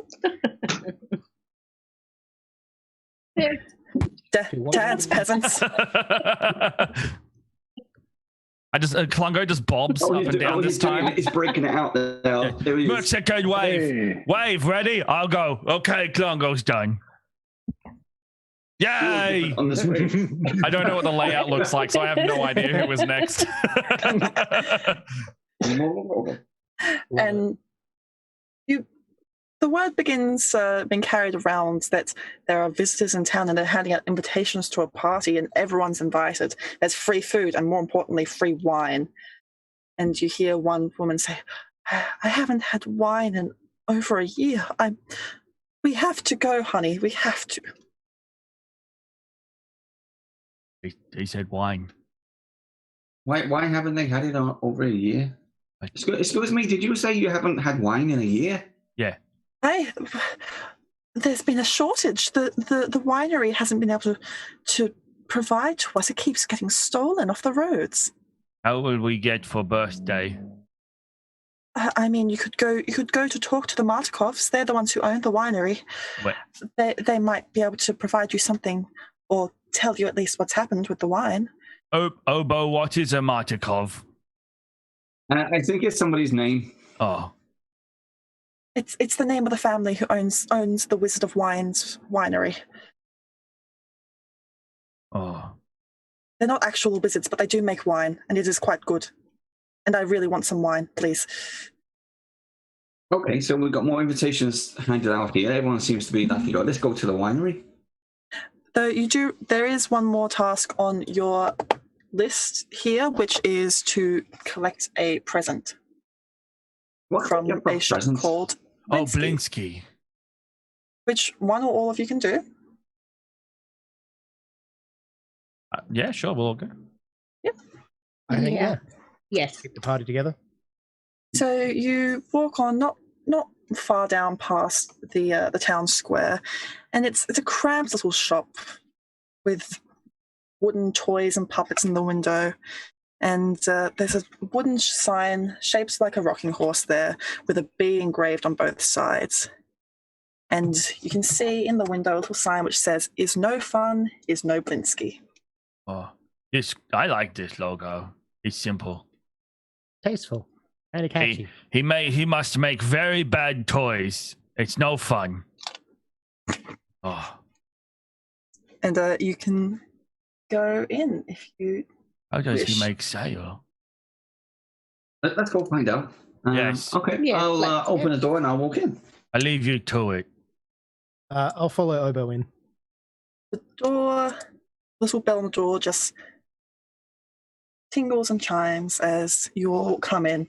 It's a cramped little space and you're all struggling to fit in there, but you manage to fit as you see a very portly man in sort of a very faded green and purple jester's costume with a live monkey on his shoulder comes over to you. "Oh, we have visitors. Welcome." Well, don't let Klungo see the monkey. He's trying to eat it. Why, I've already seen it. You said you were waiting to have a sight, Pressed up against the No, ground. I said you go in. I was being gentle, troll. but what is this little human? Are you going to try and eat the monkey, or are you? No. Okay. I am amused. He says, welcome, friends. Welcome to House of Blinsky, where happiness and smiles can be bought at bargain prices. Perhaps you know a little child in need of joy, yes? Little toy for a girl or boy? Yes, we need toy for what's his name? Strahd. Yes, Strahd Von Zarovich. little boy Strahd. Oh, he's celebrating his 2000th. Yes, we need lots of candles if you know recommendation. Little boy Strahd have birthday party. I see. He looks scared, and he's putting on a smile, but he is sweating now. Yeah, so we definitely need the best thing in the house that you have at a really, really free price. Best thing, but like within budget. Blinsky not charged. Blinsky give present for Count Strahd. Anything. It is Blinsky honor. Blinsky have perfect thing. Yes. You wait here, Blinsky go up. And he will totter out the back, and he will leave the monkey on the counter to just watch you. I talk to the monkey? This going very well. On that monkey. Is there anything that could be potentially interesting to Fidget and her kleptomania? Yes. No. You can you have a look around and you see bizarre sights. There's a set of wooden nesting dolls which are there, and you can have a look at them. And the smaller they get, the older they get, until the one in the middle is a desiccated husk. There's a little wind-up merry-go-round with snarling wolves chasing children in place of prancing horses. There's a headless doll which comes with a sack of attachable ears, and it has its eyes and mouth sewn shut. And it has horrific Mr. Potato Head.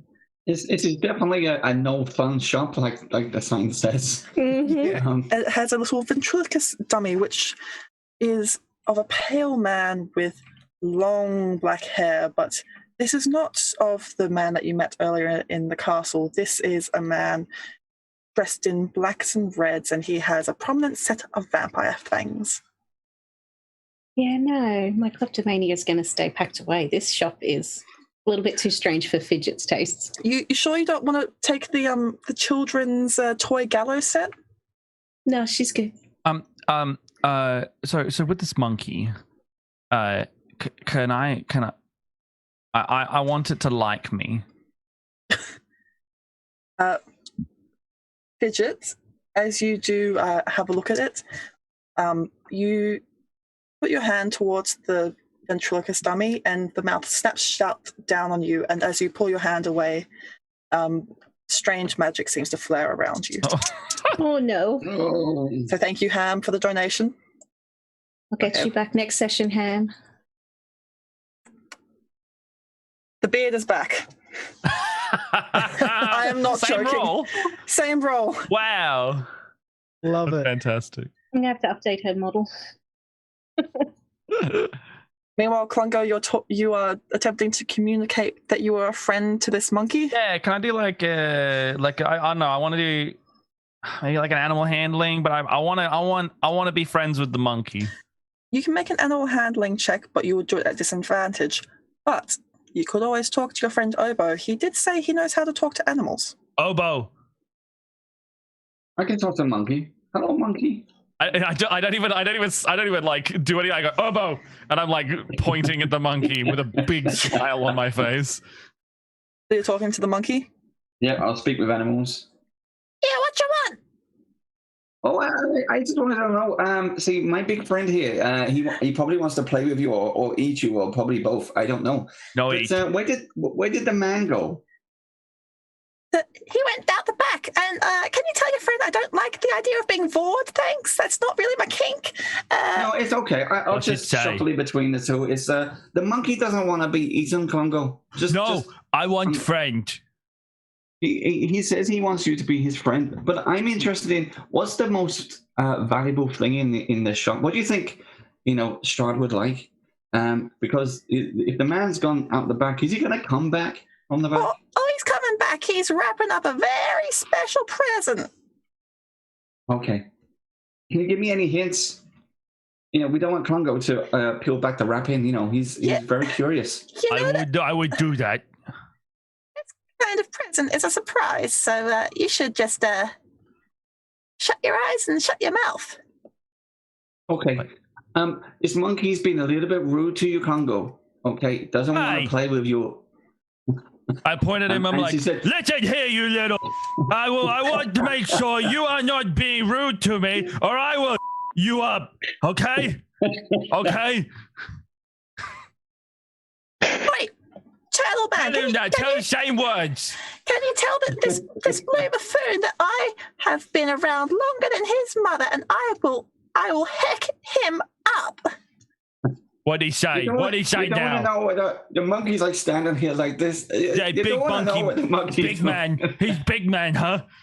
The monkey has dirtier words than you. I've never heard of some of these words. You ain't heard troll swears. I could say something like... and then I could call him like a little... he's just so easy to insult. Is scandalized. Blinsky comes back out with a big wrapped box. What did you say to my monkey? Don't do that again. What did you call my monkey? I called him. Well, yes, he is certainly that. You got me there. I take him and show him lesson. And I grab the monkey and try and put him in my bag. Make a dex check. Got it. You can make a dex check. Can I use the? And yes, each player has advantage. Thank you, Schnauzer, for the donation. Hold on, let me pull out my good dice. I'm going to make an opposed athletics check. Bloody thank you for the donation, because it's now a natural 20.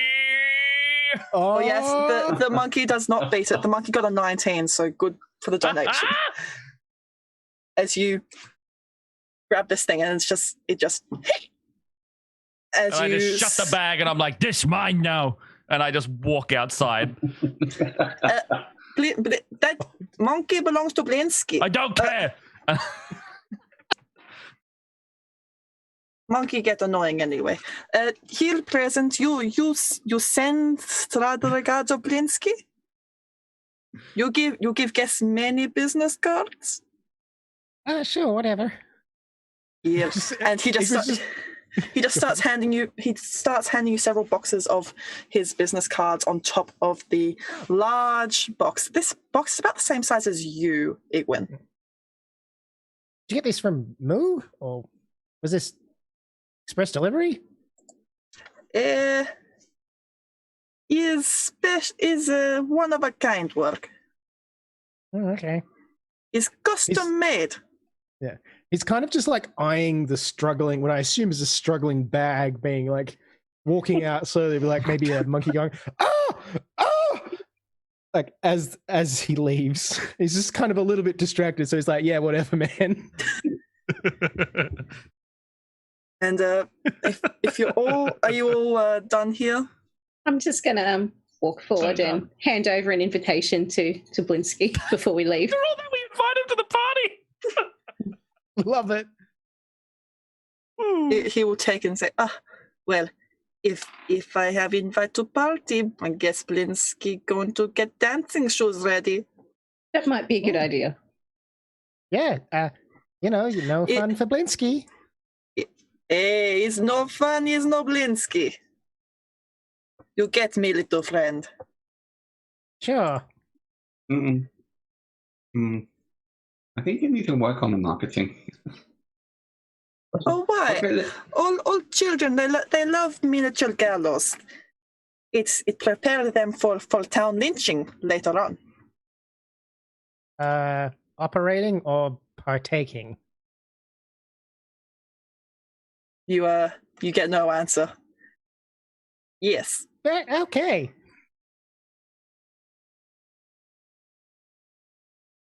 We go now. We done. And you can all back out of the store. So I'm just I'm outside, and the monkey's just like messing around in my bag, and I'm like, I can fly, you know. One word, and I'll just go up in the air. So you better behave. It continues struggling as you can put the large box with the present into. I'll say that this carriage has a boot. Fair enough. The boot on the back of the wagon Corolla we've got. Just put it into the ute tray. The new Vistani Corolla. I love that. Oh God. There's 0 to 60 horsepower. Shut up. You have a few items left on your list before you actually have to go back. You have to get wine from the winery, and you have to collect cake ingredients from the windmill. If the monkey's being a real pain in the butt and it's really annoying Klungo, Igwin's going to sidle up and pull a small bottle out of his pack and go, if that monkey won't calm down, I've got something that will sort it. What is it? So this is something I picked up in my travels. It's a neat little thing, and he busts out a decanter of endless water. Oh. He goes, we can get it to cool off if it doesn't stop making a mess in there. I don't want to give this monkey a bath. It has been bad. I was thinking about just giving it a little blast to stop it struggling, but okay. Oh, I have this jug I could do that with, and I hold up my alchemy jug. All right. Oh, I want to share a beer with the monkey soon. Maybe he'll calm down. Maybe he's just thirsty later. I'll do that later, though. You are having this conversation as the carriage is now en route to. Are you doing windmill or winery first? Let's do windmill on the way back. I think the winery get some more booze. Because windmill on the map was closer, if I'm not mistaken, to where we'll end. If we keep drinking the stuff that's in the carriage anyway, we could get some more. You might need to get some more. Plus, also, fresh ingredients, bottled wine can keep. Yeah. Your carriage makes its way through the forest and towards a clearing. You see this the woods just slowly parts to reveal a very decrepit winery. The grapevines themselves seem to be not flourishing as maybe they once did, and at the center of it all is a stone and brick manor. Oh. Which you would assume from the sign, which you can barely read out anymore, says Wizard of Wines Winery. Does the place look decrepit, or is it like in good order? It's seen better days, but there are a few carriages outside. There's a horse in a stable nearby. It is lived in, but you think that business hasn't been good. Well, let's help him with a winner, shall we? And I hand out a couple of invites to everyone, and then a couple of the business cards just for good measure. So you're going in? I'm happy to go in if other people want to accompany Igwin. Yeah, I definitely will head in. Yeah, Fidget will come. Yep. You are greeted by an older man who maybe he's only in his 40s, but his hair has gotten grey and he seems to have been aged beyond his years by worry, and as he scowls, you see maybe the invitations aren't so welcome. Not too bad, you're still getting one. I regret to say I don't really have much wine to give you. Our shipments keep getting attacked.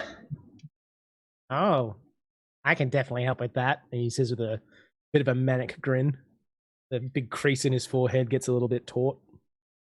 Yeah.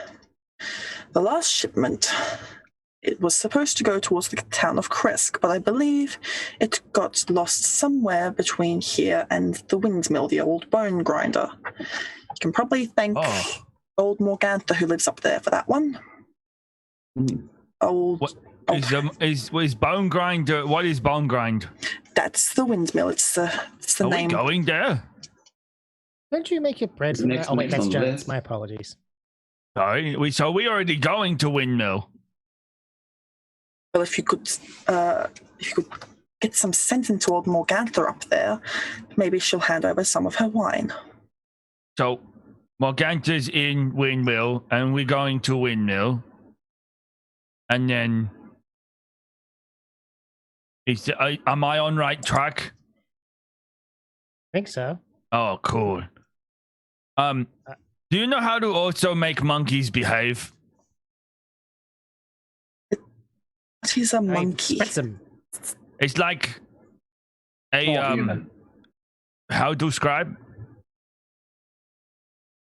Like a small hairy human. Yeah, that one. I think that maybe you need to ask elsewhere for your child raising. Is Morgantha know? She's an old woman. Maybe. Would Strahd know? Get out of my house. But he's a birthday boy.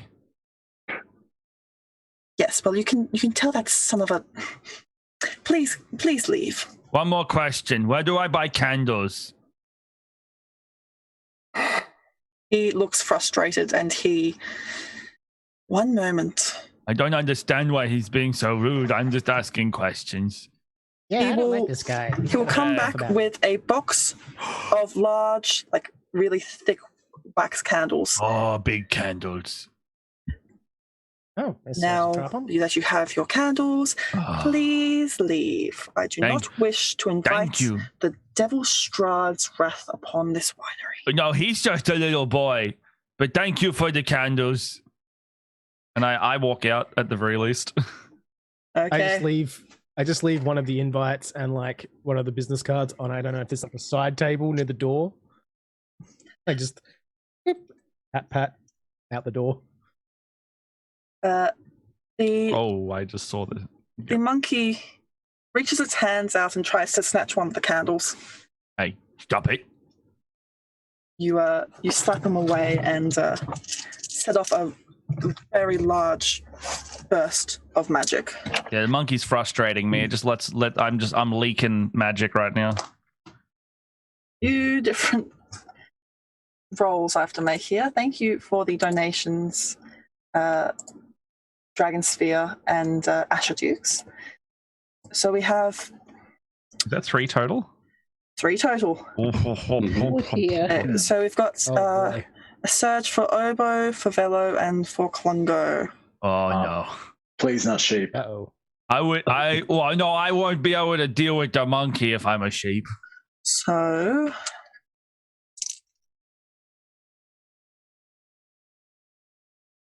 predictable. Okay, Klungo. Nice. For the next minute, any flammable object that isn't being worn or carried by another creature bursts into flames.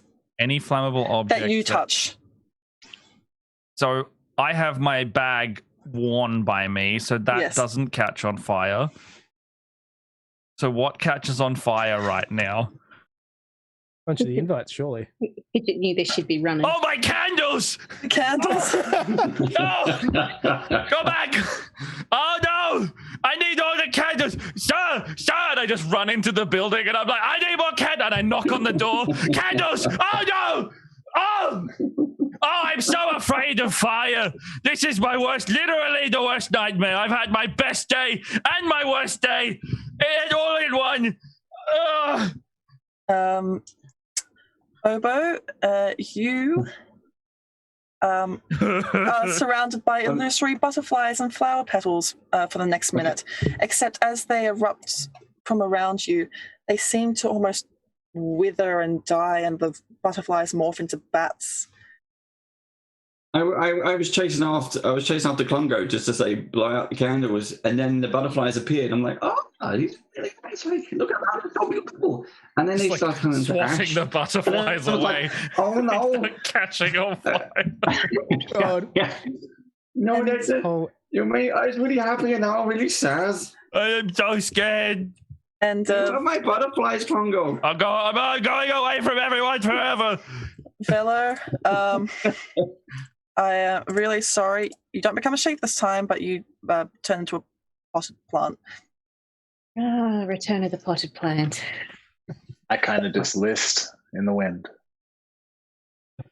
Like a plant. Just on the just next to the carriage. So upset we just got the candles. The dice don't lie. Oh my god. It's just horror on Igwin's face. He picks up Velo and then starts running as fast as he can towards the cart, screaming, "We gotta go!" I'll go just like crying with fire all around him. And the fire will go out, but now you have a crate just filled with hot wax. Mm. No, you're crying over spilt wax. Ivan doesn't know. We go to windmill now. So my effect is worn off. I'm not going to burst the cart on fire. No, it only lasts for a minute. God. But Okay. I go over to the burning building of the Wizard of the Wines that I knocked on the door of. Oh, great. I just realized that. I sure did do that. And I put the box of melted candles just at the doorstep, take a big sigh, and I just walk back to the cart. Do you pick up your potted plant? No, we already did that, didn't we? I grabbed him. I grabbed Velo and put him in the seat. And then remembering he just told everyone about this really cool magic item that he had, this vase of endless water. Igwin rushes back, uncorks the top, points the end at the burning house, and then says, "Geyser!" and just shoots 30 gallons of water out of the end of this at the flaming house. As you do, the door opens as David Martikov goes to shout at Klungo and then is blasted in the face with water. I can't wait. So it's just this. Basically, he got like Halloween pranked. He opens the door, and there's this short person. Trick or treat. Set your house on fire. Geyser to the face. Love it. Oh man. And then he hightails it back to the place, to the cart. As Ivan slaps on the roof. Yeah. Book it. You're booking it. I gotta go. Now this is what you call Tokyo drifting. Oh yeah, I'm having a great time now. I want to be like on the back of the cart, and because I'm very large, I want to try and use my feet every now and then to make the back of it slide out, like I'm hanging off the side of it, trying to kick the ground and cause it to drift around corners. Oh my god! Whee! Okay, you can do that. Yes. Not knowing if Velo is going to be a plant forever, whatever dribbles remain of the water I tip into the pot to try and keep him hydrated. It's really pleasant. I find that strangely pleasant.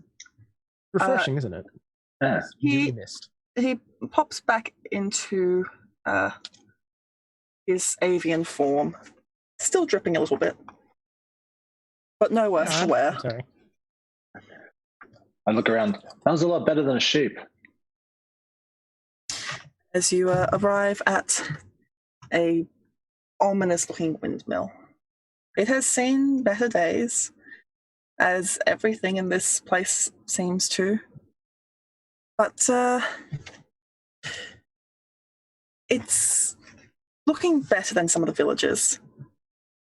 It seems to have received a fresh coat of paint, and there are wagons outside which have bags of flour and other ingredients, as you assume that whoever lives here must provide flour for the rest of the citizens of this land.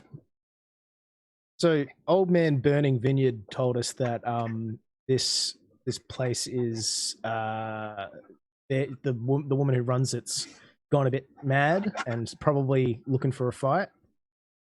Just said that she took all the wine and that you inferred that maybe she's a bit stubborn. Right. Okay. So not so much like, aha, I've stolen your wine, as so much as like, aha, I've requisitioned your wine. I don't know where I'm going. Aha, I've made your life an inconvenience. Yeah. Haha, I've annoyed you.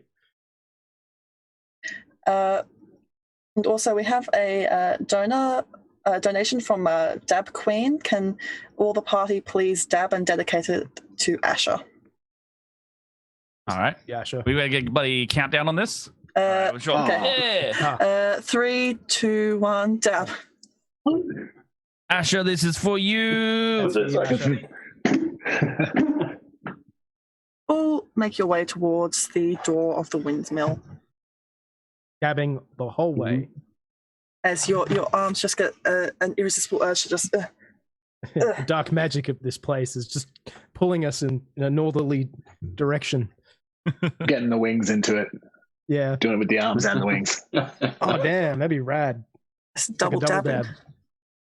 Oh my god, it's the forbidden double dab technique. Are you knocking on the door? Yes. Okay. Yeah, I was going to say, at this point, I think Klunger's the one. just yes. Klunger's our diplomacy main, so they are...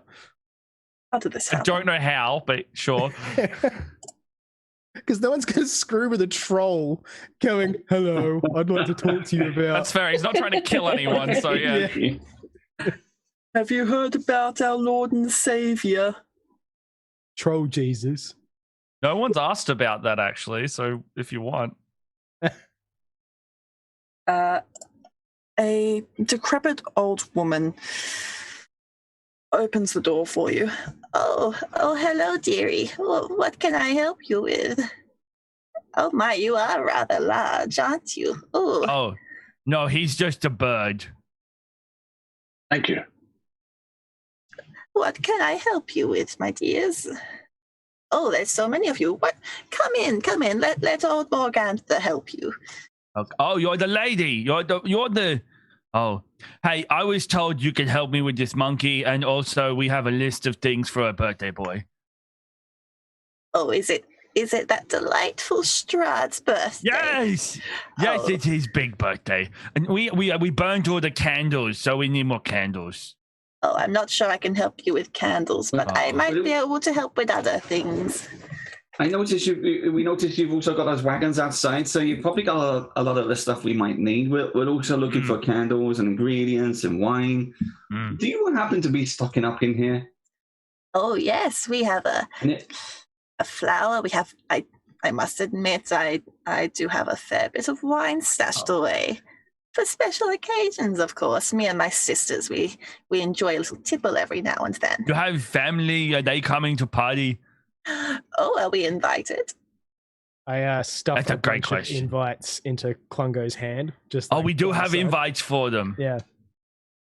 Well, yes, we here. We would love to come. My two sisters and I. Oh, we haven't danced in years. That's okay. Are you looking for dates? Because Obo is looking. I'm go with it. I'm your Klungo man. No, dude, I don't need a wingman on this one. Then you take the lead, then, Mr. Smooth. Look, and I push you to the front. Like we're going to a party, and we really like you to come along. He's already floundering. You be confident. I'm being confident. This is what I do, you see. Oh, okay. I'm just being nice. You don't have to be very forceful on this. Would you like to come to a party? You flatter me. If you don't have a dance partner later, you can feel free to dance with old Morgantha.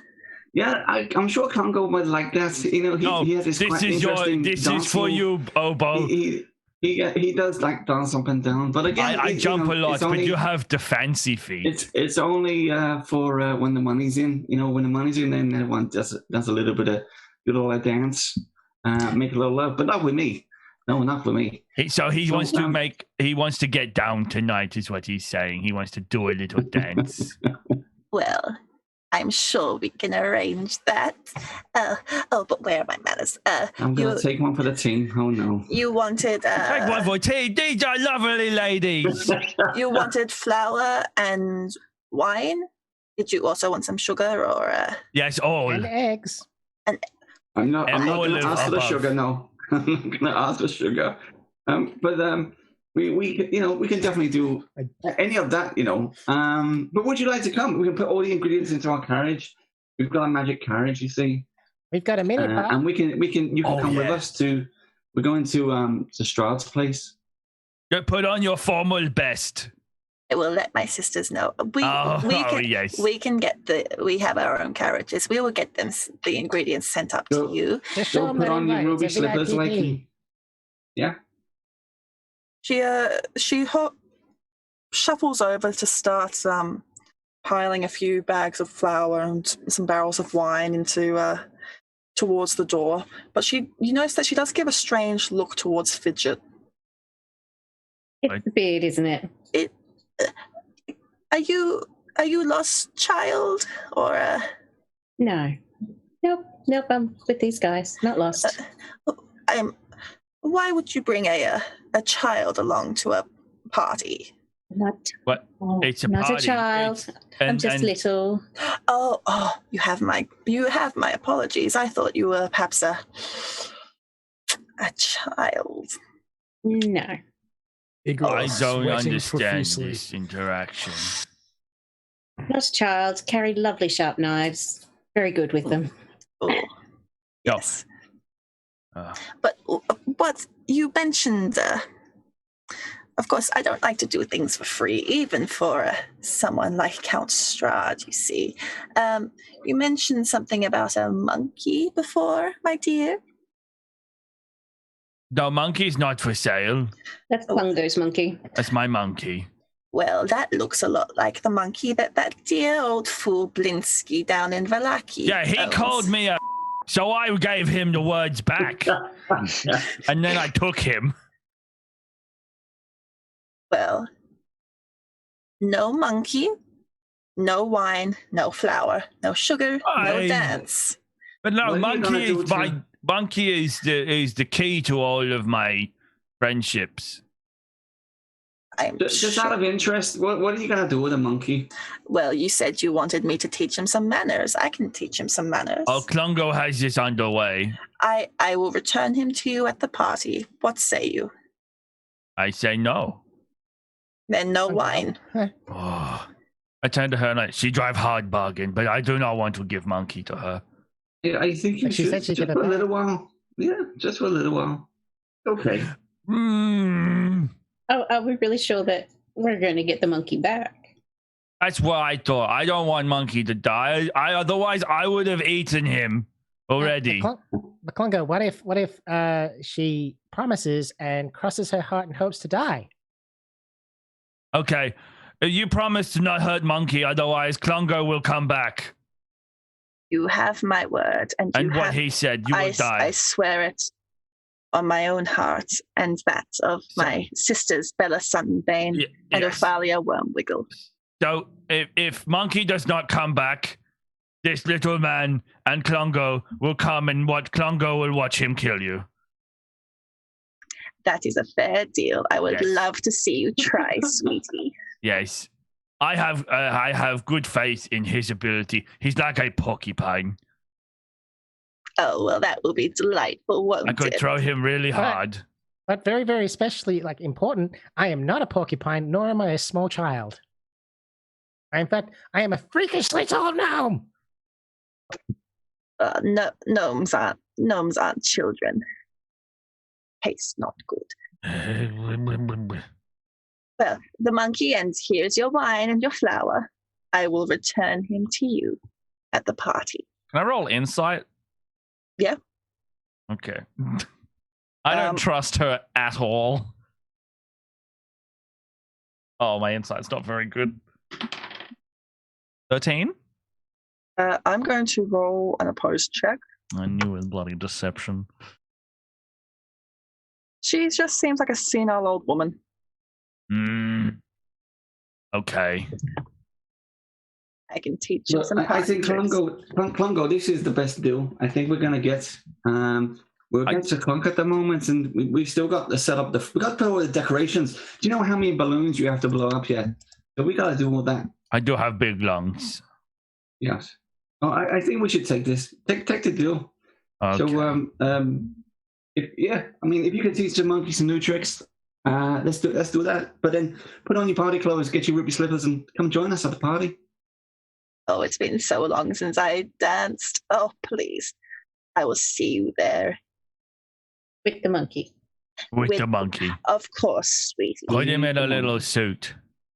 Oh, you want him in a little suit? I will. Nice. I will dress him up very nice. I want to see fancy monkey. But on the back, make a little secret message that says, "I'm a little," and then he'll know what it means. On like the inside of the jacket. She cackles. Yeah, good. I can do that, sweetie. Okay. This fucking monkey. What is this monkey's reaction to this? Basically being sold down the river.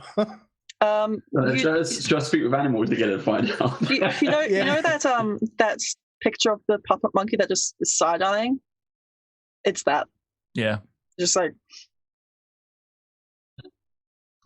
Ooh. The returning. Are we that monkey. close to 3,000? Nice. Hey, keep it up, chat. Yeah, it's only 300 off. Thank you so much. That's awesome. That's amazing. Throw some more wild surges our way. Absolutely. I would love to make things go on fire by accident more. Me, okay. Up, fam. As a troll, I am very okay with fire. This is a known D&D thing. Donate $10 and you can choose the color of the monkey's suit. I have spoken. Oh yeah! Oh, great idea. Give us a description and tell us like what kind of suit it is. Give us some details. Nothing spared. Yeah. Oh, I will if I get that donation. Yeah. We'll get some top-notch monkey tailoring. Get some extra expletives for an additional 5. Yeah, and then we'll come up with what they are. And it's basically just branded content on the back. Yeah, just Nike or something. But swearing. Yeah. You conclude your dealings with Morgantha as she promises to send this wagon full of ingredients up to the castle. And you leave Mr. Monkey with her. And Velo, as you're leaving, you can make a perception check.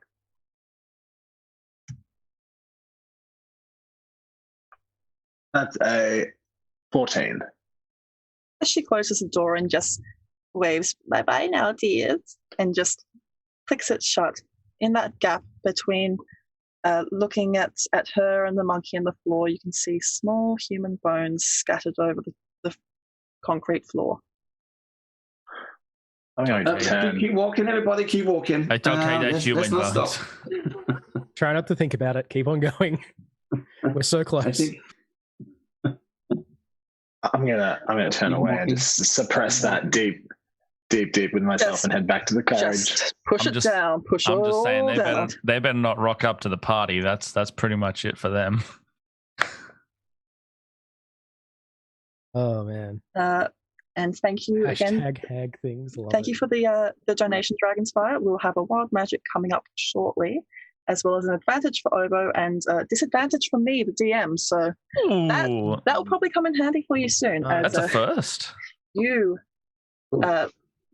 start to travel down the road back up to Castle Ravenloft. As Ivan sits happily on top, you all disembark, and you find that the old woman Morgantha did indeed keep her word, and barrels of wine, bags of flour and sugar are now being carried off of the wagons, which arrived at the same time as you, and are being taken down into what you assume to be the kitchen or the pantry. So, do we know what flavor cake we're going to make? I think Fungo said mayonnaise. Oh, I know. I have choices. Mayonnaise is just my favorite. Okay. Maybe we could do like a liqueur cake and make it like a Bloody Mary or something. I can make beer, boiling hot tea, honey, mayonnaise, oil, salt water, fresh water. Oh, I could already make wine. We didn't need to pick it up. And vinegar. Thanks, Klungo. Yes. I only just realized. But it only makes a gallon, so maybe that's not enough. Didn't you say earlier that you could make honey? I can make honey. I make a gallon of honey. You want it? And I just start, I open the honey cork and I go, honey. I start pouring it on the floor for you. Oh, honey. Yes. Sugar. I point to the, damn it, you beat me to it. Yes. Ivan does like honey. In my tum. Roll in it. It's all yours. You see that under his cloak he has just a very ill-fitting red shirt, which shows his very furry tummy as he starts just licking the honey off the floor. What a fun visual this is. I just love that Klungo says that while watching this clearly half It's just a troll pouring honey on the ground with a mongrel folk is all hairy. He's just... It's like something, it's like a video you'd find online somewhere. I'm going to lift my feet up off the ground. I'm going to lift those right up off the ground. You better not waste all the honey, though. I'll save some for the cake and I'll put it away. As you return, Ivan tells you that, down these stairs and to the left and to the right and down more stairs, we can go down to the Larders of Ill Omen. That's where we'll find the kitchen and the pantry and I believe the wine cellar's down there too. Oh. Can Velo fly down there? I mean, he could, but he could also just use the stairs like a normal person. Yeah, but sometimes birds need to be free. Or sometimes birds need to learn their fucking place. Oh, that was a very harsh word. I did not see that coming. That was real aggressive. Yeah, sometimes I just instead. I'm sorry. The honey gets me riled up, you know. Yes, I also like sugar. It's a sugar rush. It's sugar rush. I understand. Jeez, I'll walk. It's fine. I'll just walk. Oh, that's a good suggestion. Honey and wine equals mead. I'm not sure that tracks, but okay. Well, that's what Twitch chat says. Who's Twitch chat? He's my friend from home. Oh, okay. Fair enough. Is she like me? I like to chat and also I Twitch a lot. Yeah, see, this I don't know what they are, but they said it. We have an outfit for the monkey, and we will come back to that. Yeah, at the party. Love it. So, I love that. Thank you, Asher Dukes. We will. I will narrate your funky steez when we get to the party. Oh, I can't wait. You are all led down by Ivan to the Larders of Ill Omen, as he called them. Just a funny nickname. And is it next to the dust closet of despair? I believe it is next to Pantry of Peril. Yeah, the whole closet of horrors. The dungeon and catacombs, so that's a bit jovial bit of fun there. And you come into the kitchen. It's a large room, but with quite a low ceiling, stone and lots of utensils hanging up on racks along the wall. There's a big, cooking pot, almost like cauldron size, which is there, ready to create batches of cake batter, one would assume. There's a blazing pit in the center of the room below this cauldron, and then at the far end is a really large oven. And for my players, you could assume that it's about the size that you could fit a person in. It's like a large industrial wood fire oven, like a wood fire pizza oven, or something like what you'd have in Hansel and Gretel. So, because like I was just like, oh, cool, we've walked into a crematorium. That's what I was thinking. Yes. I thought more pizza oven, but okay. It looks like we could fit in there. I don't think we want to. What if it's? Oh wait, I don't like fire, but it looks warm. I mean, maybe you could take a nap while we're heating it up to make the cake. Oh. Maybe sit near it, not in it. No, Yeah, I want to be not near the fire. What kind of cake are we making? Yes, that's yes. What cake? Do you want a party discussion about that? Yes. Well, do we have all the ingredients? You have sugar, you have flour, you have eggs. We have milk. Ivan says he could probably find something for you. Oh, I thought you were going to say Ivan can probably just produce some, and I was going to go. Does Ivan look like cow or goat? I don't know what Ivan looks like, to be honest. You got a little bit of everything. Why doesn't your big friend just turn someone else into a goat or something? You turned him into a sheep. I'll try real hard, but I did need another burrito recently. Can I just try? You can try, and you also have to dab, apparently. You are not milking me. Damn. I mean, you could concentrate really hard and try and force a wild magic surge, but it's not coming. Maybe if you had a bit of honey or something. No. I'm just gonna like stand behind the counter, get away from that. I'll walk over to Velo and see if I can pull a feather. I just don't. And then take it over and see if I can tickle under his nose. Ow. Yeah.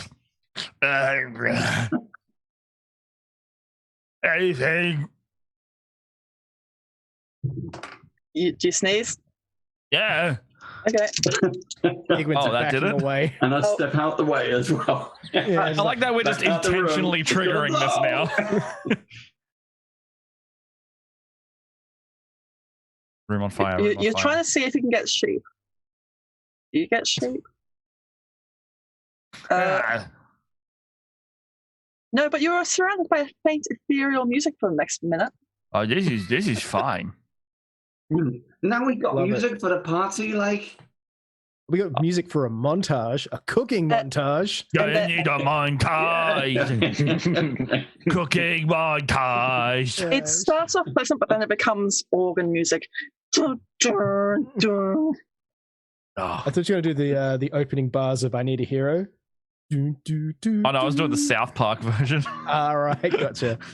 So who's doing what? You're going to make this cake? Does anyone, Igwin would say, does anyone know how to cook? I mean, I can do field rodents. Not and human the occasional food. Egg. Not very well. It's edible, not necessarily tasteful. Do we actually have a human in this party? Well, someone who's more human. Like gnome. I think we're going to have to do the gnome and halfling are the closest. Got to bake a pretty cake. We're going to have to cook by the book. You know you can't be lazy. No. Times are wasting. I think that you could probably make whoever wants to start off with starting to mix the ingredients together can make an intelligence or wisdom check. I don't mind doing that one. Igwin's probably like hefting the big bags of flour as much as he can as his small stature. Surprisingly strong for such a small little guy. And he's just hefting them over and putting them down next to whoever's actually starting the assembly of the cake. It was a 13. 13. You're not well versed in cooking, but you have seen it done enough that you get a sense for how it would all come together. You've seen as you were wandering the streets looking for things to steal, you've been led by your nose many a time to a bakery and watched as they made their magic bread. Or to you, bread is magic, food is magic. So it's amazing. You start to assemble the ingredients together in this large cauldron. You put the flour in, the sugar, eggs, a little bit of honey. Oh, yes. I'm pouring in the liquid, and I'm like, easy way to make a baker cake. If you know the recipe, gotta do the cook by the book. Not too much honey, though. As they kind of crack the eggs, I'd look away. That's a bit disturbing for me. It's as you hear the crack, and it's just a single tear rolls down your cheek. You manage to combine. It's a little bit lumpy at first, but you start to. You have to use quite a big spoon, and it's a lot of work. You have to really put your elbows into it, but you start to stir it, and you get the hang of it. It takes a bit longer than you would like, but it's ready to go. And now, if you're able to find a large cake pan or some kind of tray, you'll be able to put it in the oven. Has anyone seen any baking dishes in this place? I know they said it's a kitchen, but oh dear, we only have small ones. I think we have large iron coffin. Is that good enough? How large are we talking? It's the theme. Like human size. That sounds fine. Okay, I can give it a bit of a. We just need to make a big cake. Yeah, we'll give it a quick spray down as well. This birthday boy must be really special. It'll fit all of those candles. Oh wait. Oh. It's a big castle. I'm sure there's candles around here somewhere. First we lose a candle, then we lose a monkey. Hey, we'll get. Well, it's okay. It's okay. We're making a coffin-sized, life-size cake. Oh yeah, it's gonna be fine. It's a giant coffin-sized cake. This is like some icing on top. It's fine. It's a deep coffin as well, so you can make a deep, long cake. We can make a red velvet cake. Yeah, there you go. How are we going to make a red velvet cake, Dave? Please elaborate. Let's get some red. Does anyone have access to a peasant? Anything that's red, let's put it in. I'll get some cream cheese in that red velvet cake. It'll spruce it up and it'll nice. You have wine. We can do that. We have wine. Well, milk the bird, get some cream cheese out of him. Oh, God. I don't think that's how it works. It's how Congo thinks it works. He's also now 1920s radio announcer. Thank you. Love it. It takes a few of you to actually, once the batter is in the iron coffin, actually lift it up and slide it into the oven. But if there are a few of you doing it, you can do it. And close is it an oven or is it a crematorium? Oh, hold on. I think I have powerful build. It is I could probably just lift ambiguous as to what it's for. It was probably just used for cooking food once upon a time. I count as one size larger when determining carrying capacity. Can I just pick it up? Yep. Yeah, I just put it in. You just throw it in and slam the door. Yeah. Nice. Yeah, no, I'm just like, I am strong. I just put it straight in. Okay. Now what are you doing while you wait? It's pretty easy to make a bake cake. Don't we have to put up like decorations and things? Where's this happening? Yeah. Ivan can go help with that. I can go grab the ladder and some. I think we've got some pig intestines we can use for balloons. Oh, no green balloon. Red. What about like a blue one?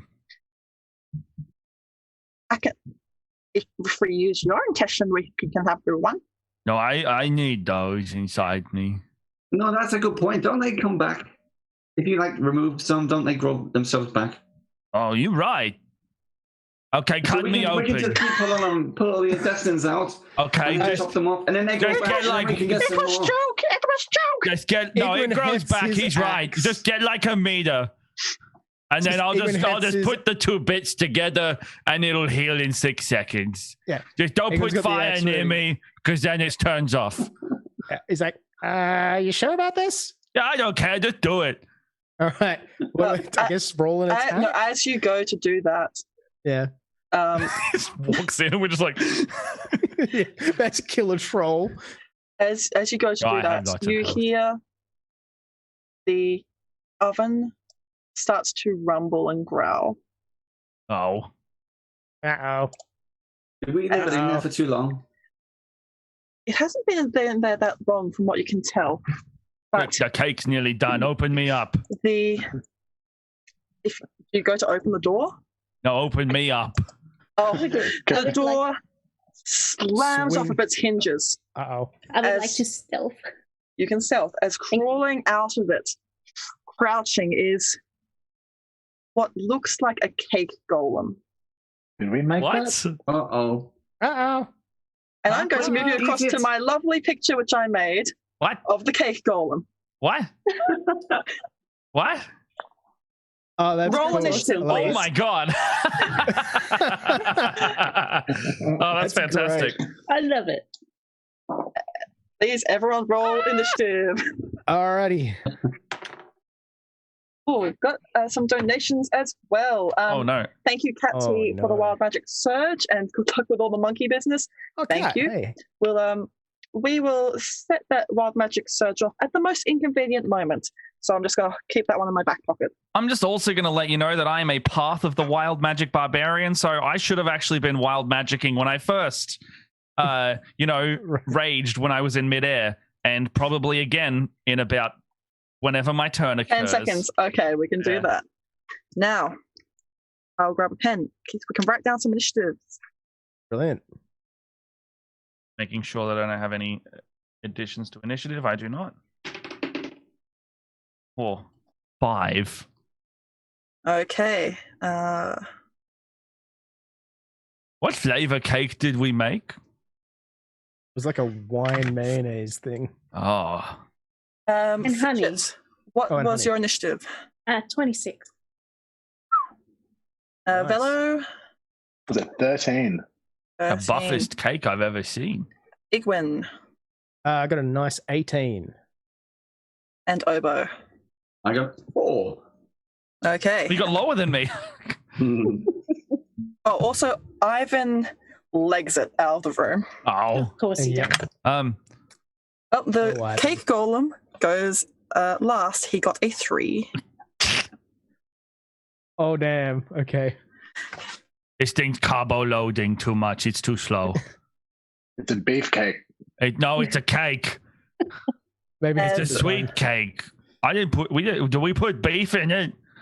Fidget, you are stealthing. You have hidden behind some crates and between the crates and the cauldron. But if you peek through, you can see this monstrosity, which it's humanoid in form, but it looks like it's stitched together from bits of cake with icing oozing out of the seams. It's just risen out from the coffin, which is now just bent and wrecked within the oven. I'm horrified and hungry.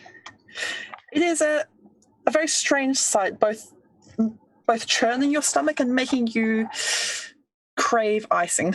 Oh yummy, boy. Yummy. Love it. What would you like to do?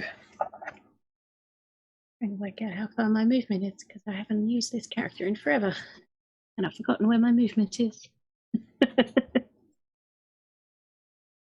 And thank you for another donation from Tammy to Fidget from your favorite in-game sister. Oh, no. Wild Magic Surge, which I'm also going to keep in my back pocket. Oh, come on, character sheet. Work with For me. the most inconvenient time, of course. I'm going to assume that we're in a kitchen, so it's not huge, so I would assume he's in reach of me. I would like to get up behind there and... Yeah, you can do some stabbing action if you would like to roll an attack. What weapon are you using? Let's go my rapier. Okay. Is it magical? No. Okay. What did you roll? 22. That will hit. 28. I have too many dice. You didn't hear me say that. That doesn't sound like a problem to me. Not at all. That would be a whole 6 damage. But considering I was stealth, would that also have? You get sneak attack. You get sneak attack. Also, because your friends are close to you. Oh, wonderful. That would be 1, 2, 3 of those. 1, 2, and it'll be another 8 on top of that. You stick your knives in and your rapier, but it does not seem to be as effective as you thought, as it is resistant to non-magical damage. So it will take 7 damage.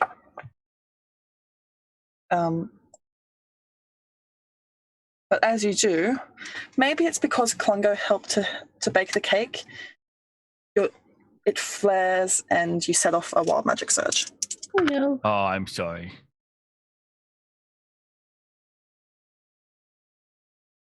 So,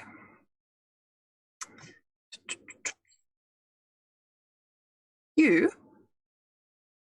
cast Magic Missile as a 5th level spell. Oh, wow. Oh, shiny. How many darts is that? So 3, 2nd level, 3rd level, 4th level, 5th level. So 8 darts? Yes. So 8 d4. Please roll 8 d4. Oh, let's see if Wait, is that 7 or 8 darts? 1, 2. We'll make it 8. 4. Yeah, I can find 4. I just want to add more than that out, but we'll roll them twice. 1, 2, 6. That's a 9 plus 1, 3, 4, 5. So it's 14. 14. Sorry. And then you added an extra 1 per? No, I did not. A lot of math. My camera is having some issues. Give me one moment. I just saw that, yeah. Oh, we lost her. I'm still here. Sorry for that, everyone. Oh no! The cake ate her! We'll save you, lady! Who burst in the room unexpectedly. Oh boy. I'll just switch over cameras for now. That might be better. Yeah. As next up, Igwin.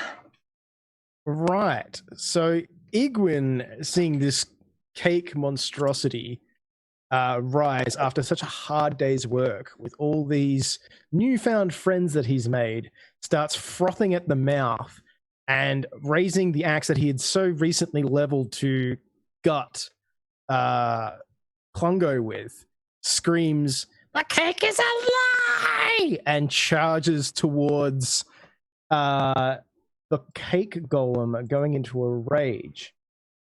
He then will make 2 attacks. Yeah. The axe, by the way, is magical. It's a +1. Okay.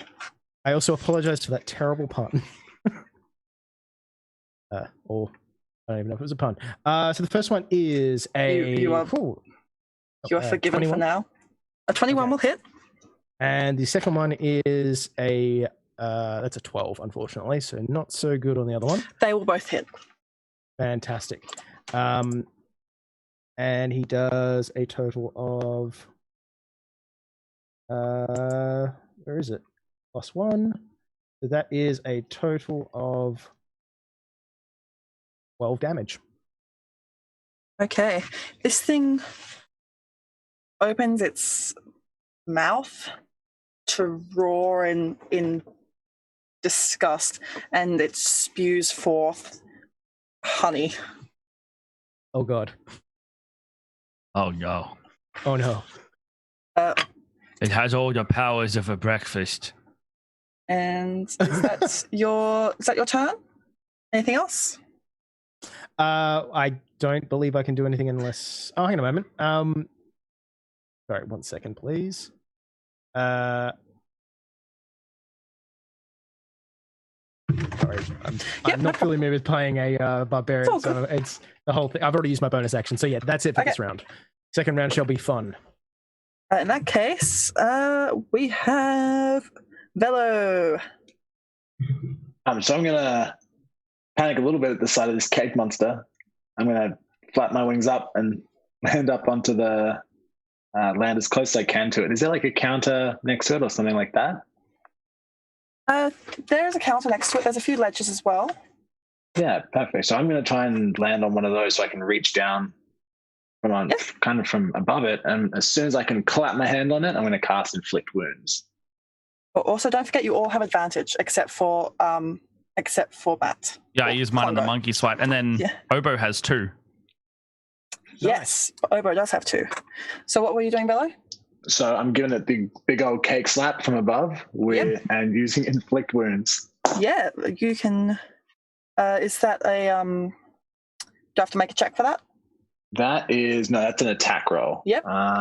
With a 19 to hit. That will hit. All right. This thing does not have a very high AC. Cool. So that is.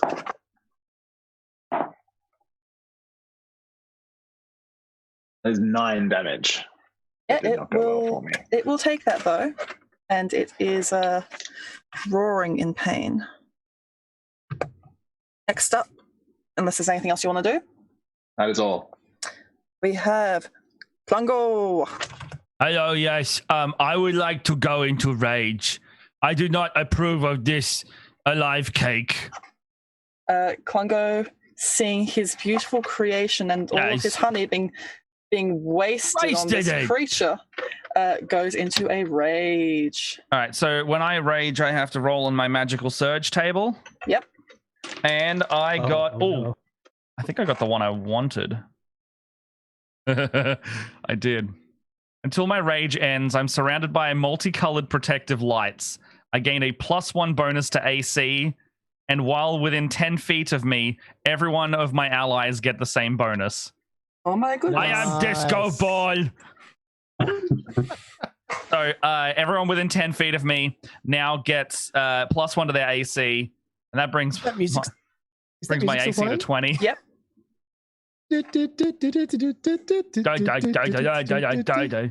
Love it. All right. I'll fix my camera too. Yay. So, are you going to hit this thing? Yes. So I'm going to use my multi-attack. Mm-hmm. And I want to use my +1 battle axe and try and hit it twice. Oh, is anyone already in melee combat with it? Yes, we've got Fidget and Igwin both. Do you do flanking rules at all?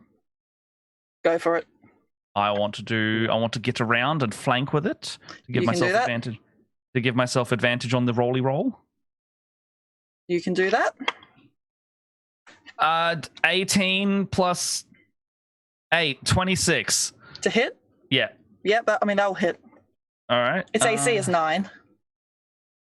And then that's going to be 9 magical bludgeoning because I'm only using a warhammer. Yep. And then I'll do it again. Literally same roll. So 26 for 5 magical bludgeoning that time. Okay, it's still rages, but where you cut and bludgeon it, it's now looking like a very misshapen cake, even more so than it already was. But it starts to ooze bits of icing as well as parts where it hasn't been cooked thoroughly enough yet. This is an undercooked cake. Oh, you are half-baked at best. And that's my turn. Obo. Okay. I will slowly back away from everyone who's melee fighting. Give myself some space, and I hold out my 3-fingered hand so that I can line up the hateful golem, and then I'll squeeze my hand, and I will cast Hold Person. Okay. There's a wisdom saving throw, please. I just realized as well, sorry, I'm raging, so that's 4 extra damage total. Give me one moment on that Hold Person, and let me see if it actually will affect it.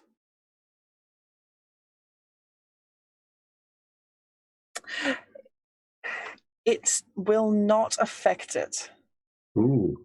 Because it is whilst it is humanoid shaped, it is not a humanoid, it is a construct. Ooh. Do you still wish to cast that, or That's what I was going to do. If you want me to rewind and pick something else, I can. It's your choice. You can rewind or you can go with it. My backup was entangle, but it depends whether you have magic roots sprout from the floor. Because I doubt there's going to be any roots in the room. We can do that.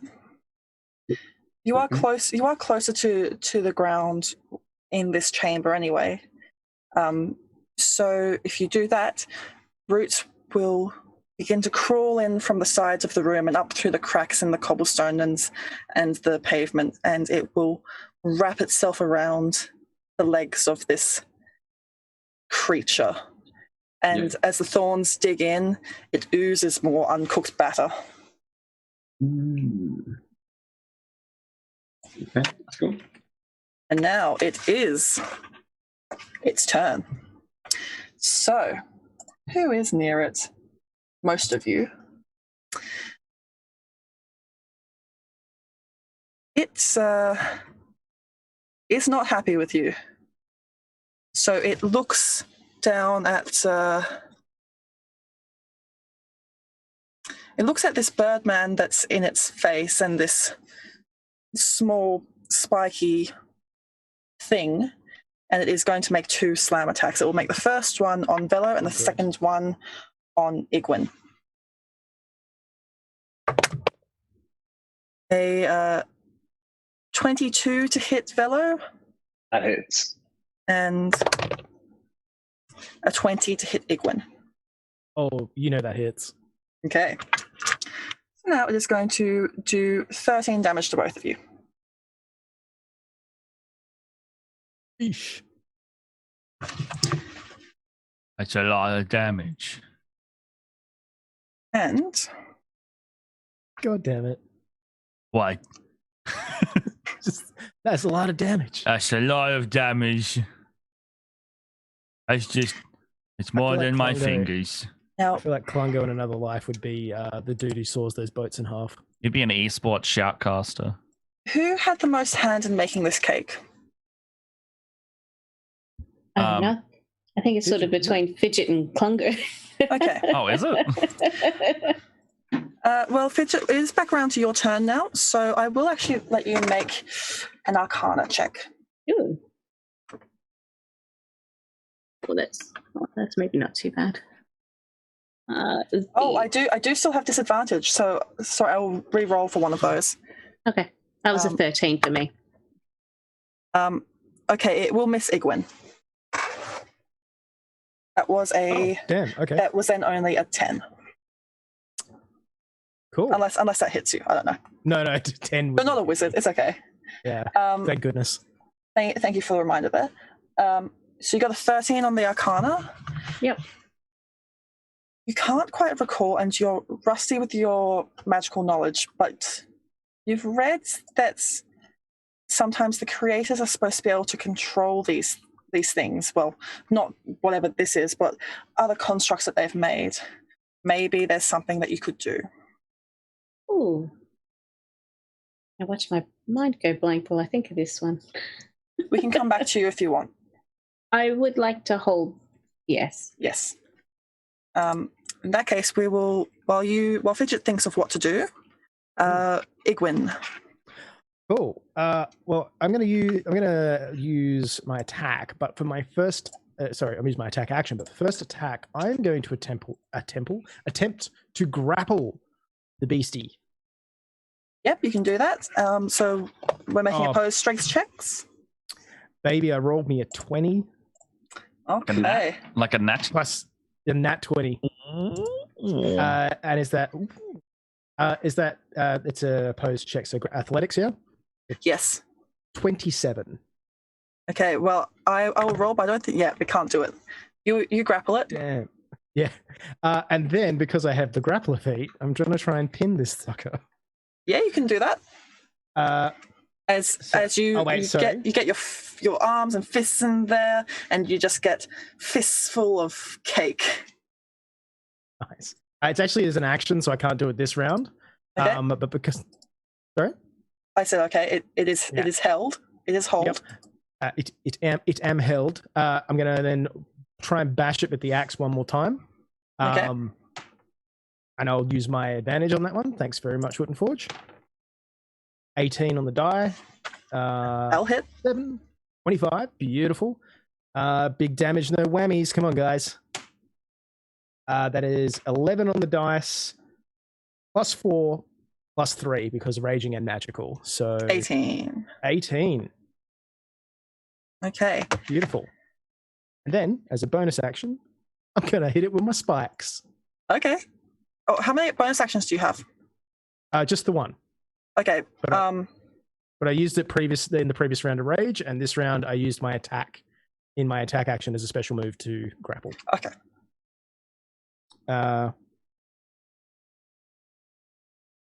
So that is a, oh my god, math quickly, 23 to hit.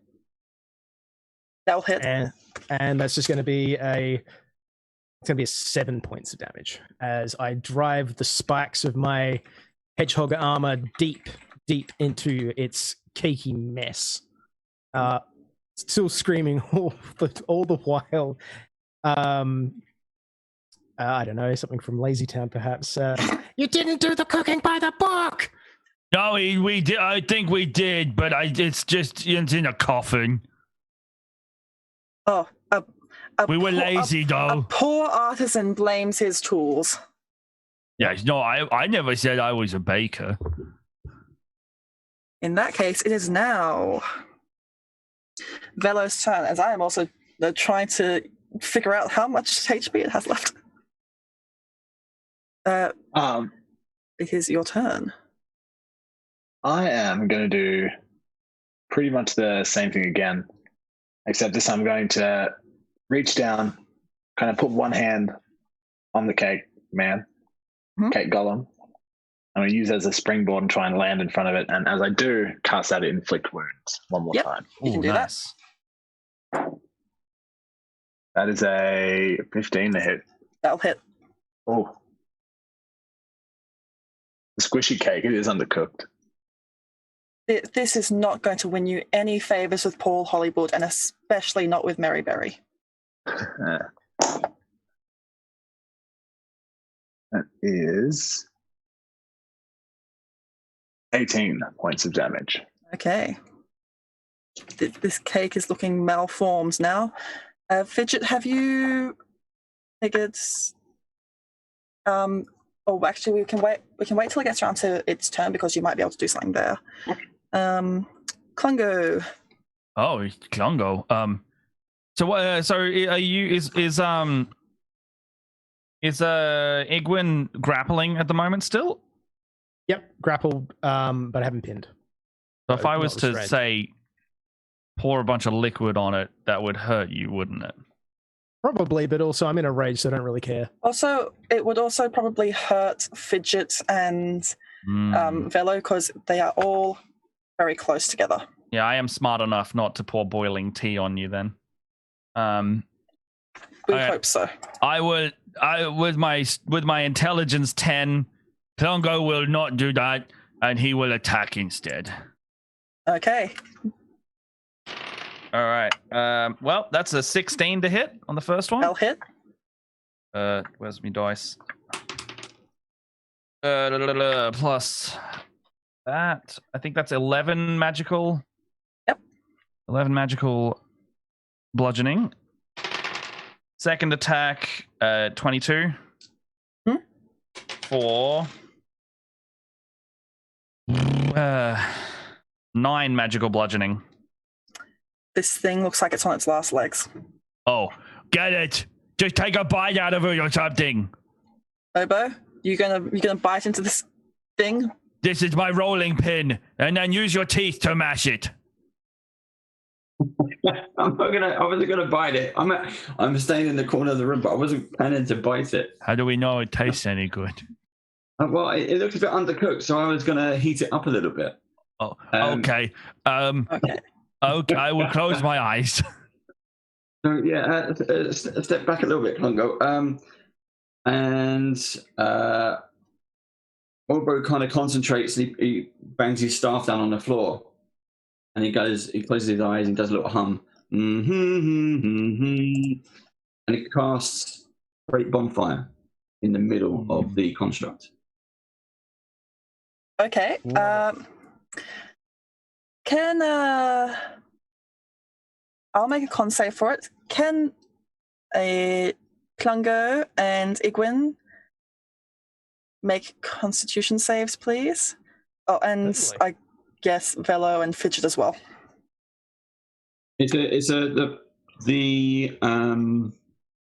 So for the construct, it's a dexterity saving throw. Okay. It's a 5-foot radius for Great Bonfire. It's Constitution. No, it's Dexterity. Sorry, Dex. I keep. Dex. In that case, what's your save DC? It's a 14. Okay, it gets a 13. It fails. Yeah. And then it's 2d8 damage. Ooh. 11.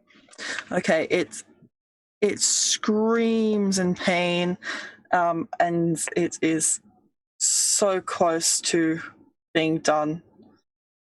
And I can keep that on there every single round. So okay. I'm just gonna, if it tries to move. In that case, it is now its turn, and I have to roll something for it. Sorry, just to interrupt. Yeah. Did Velo want to say something? I saw your hand go up earlier. Oh yes. What did you all get for your Constitution saves? Damn it! No, that was 5 fingers to indicate that I rolled a 5. You also take 11. That was a 6 for me, so... Also 11. Fidget? 17. You're fine. Congo? Sorry, what was I rolling? A con save. Con save, huh? 20... My God. 27. You're fine. Okay. Now, this thing is very close to dead, but it does have a few tricks up its sleeve.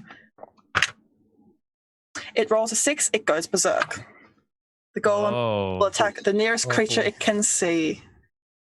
And it will continue to be berserk until it is destroyed or regains all its hit points, with one catch.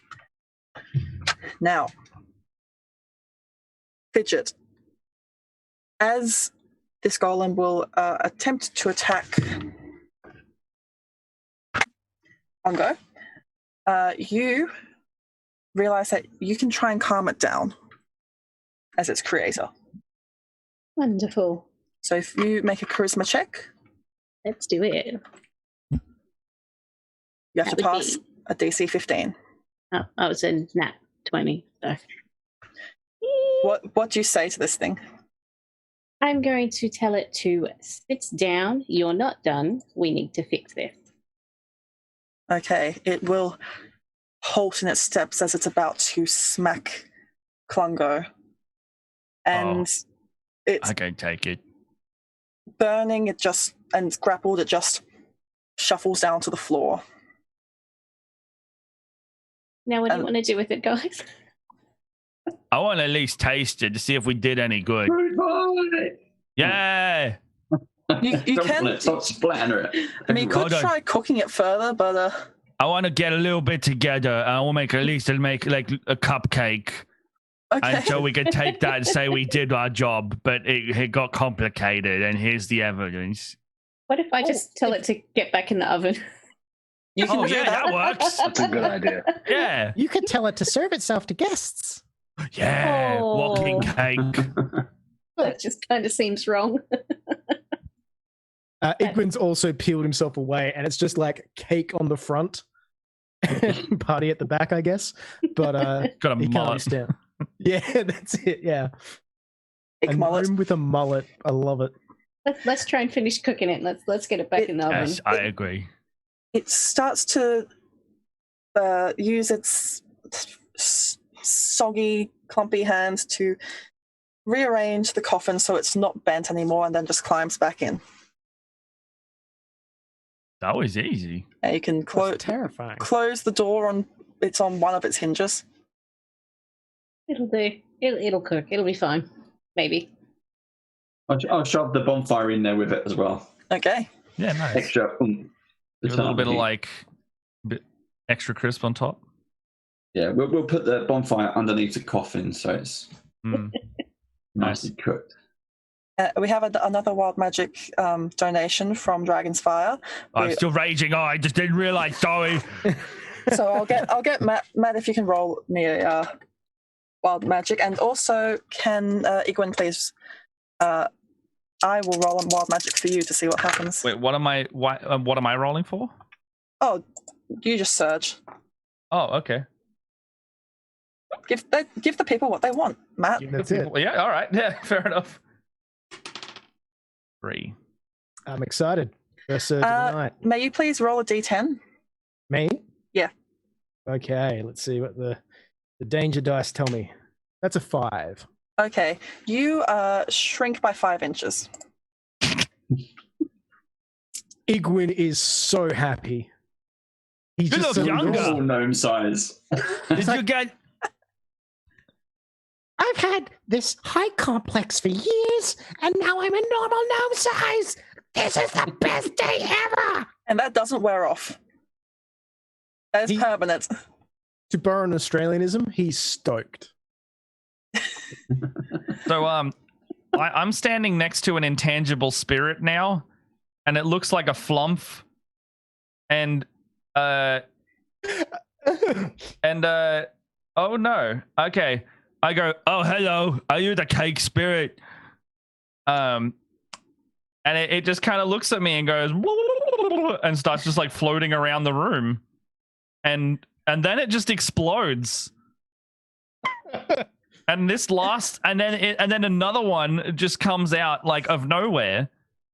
Ivan and every 6 seconds, this little flump spirit just explodes violently. Ivan comes back into the room. It's like, oh, you got the decorations ready. You got the balloons. Oh yeah, this is yes, this is exactly what that is. Here, Flumpy, go with the nice man. And this is the last of the decorations I had to do. I've put everything back up. I've put all the streamers up. I've got confetti balloons. I just need this. This is perfect. Thank you, friend Klungo. Oh, good. Oh, it just exploded. Don't worry, another one's coming.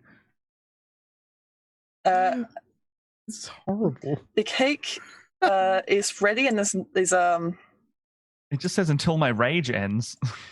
this cake golem is now prepared. You now have a self-serving cake. Oh, cool.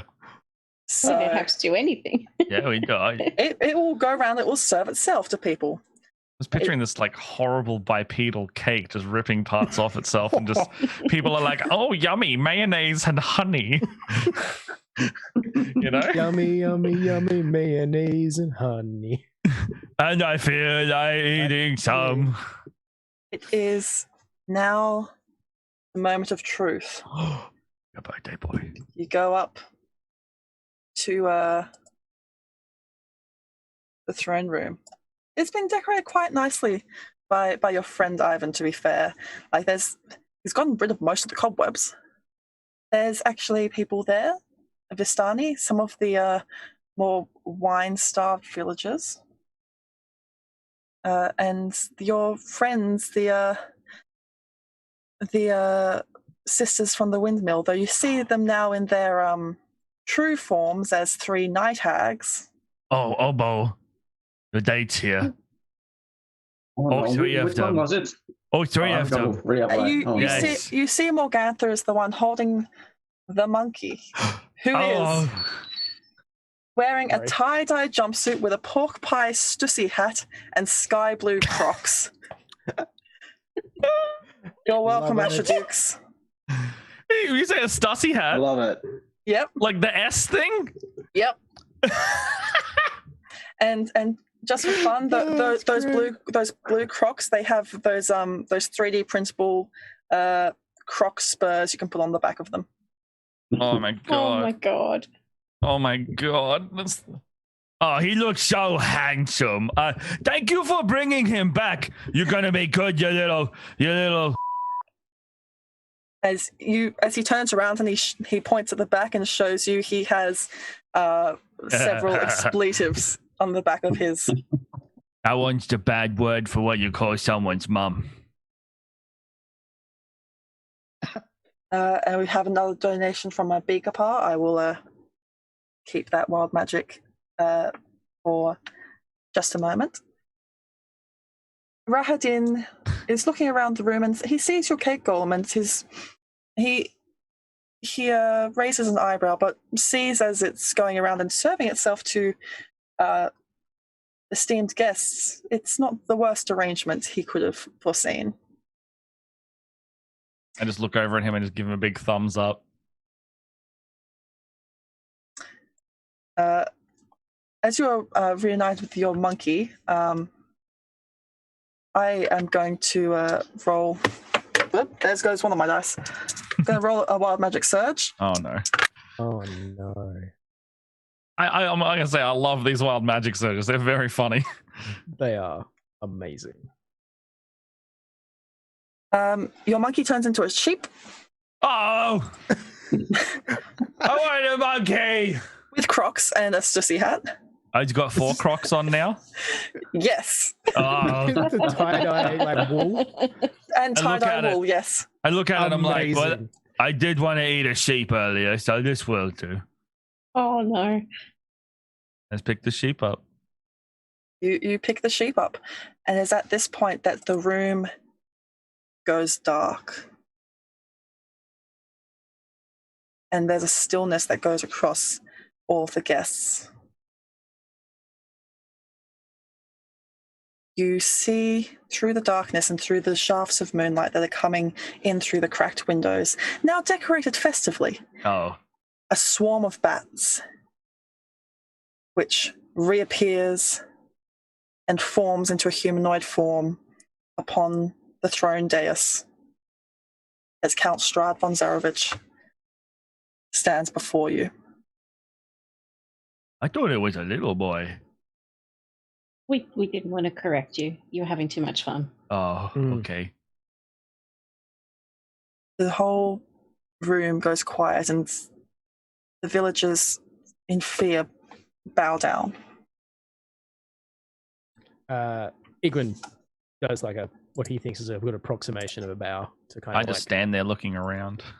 Of course you do.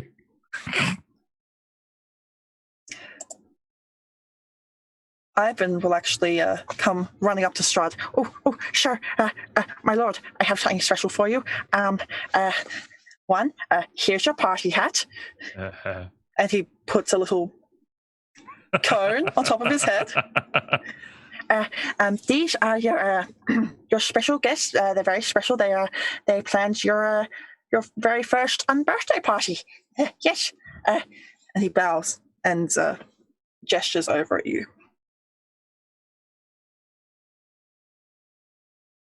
I try not to make eye contact. Yeah. Hello. As you do, Velo, Hello, little boy. You feel just as you tear your eyes away, you feel a pressure which it feels like it's going to crush you. This man is powerful. He could kill you in the blink of an eye. Oh. Oh, geez. I look up. I make eye contact. Strahd looks around. Well, this is a very... I did not expect this. Thank you for the party. Happy birthday. Happy birthday. Happy birthday. Happy birthday, like man. Get paid now. Would you like to sit on my knee and tell me what present you want? Rahadin motions to Blinsky, who has actually turned up to the party, who carries up the big present box that you had gotten before. Yeah. And brings it up to the dais. He's like, I know a very special count will like this very special present. And he opens the box. But where did it go? I had it in here. It's gone. as he's slowly backing away. Egwin is slowly backing away. I just like a little bit, but yeah.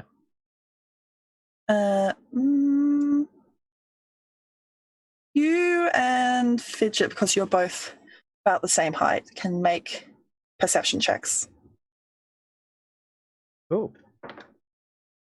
Natty. I got another natty 20. Yeah. 20, 25.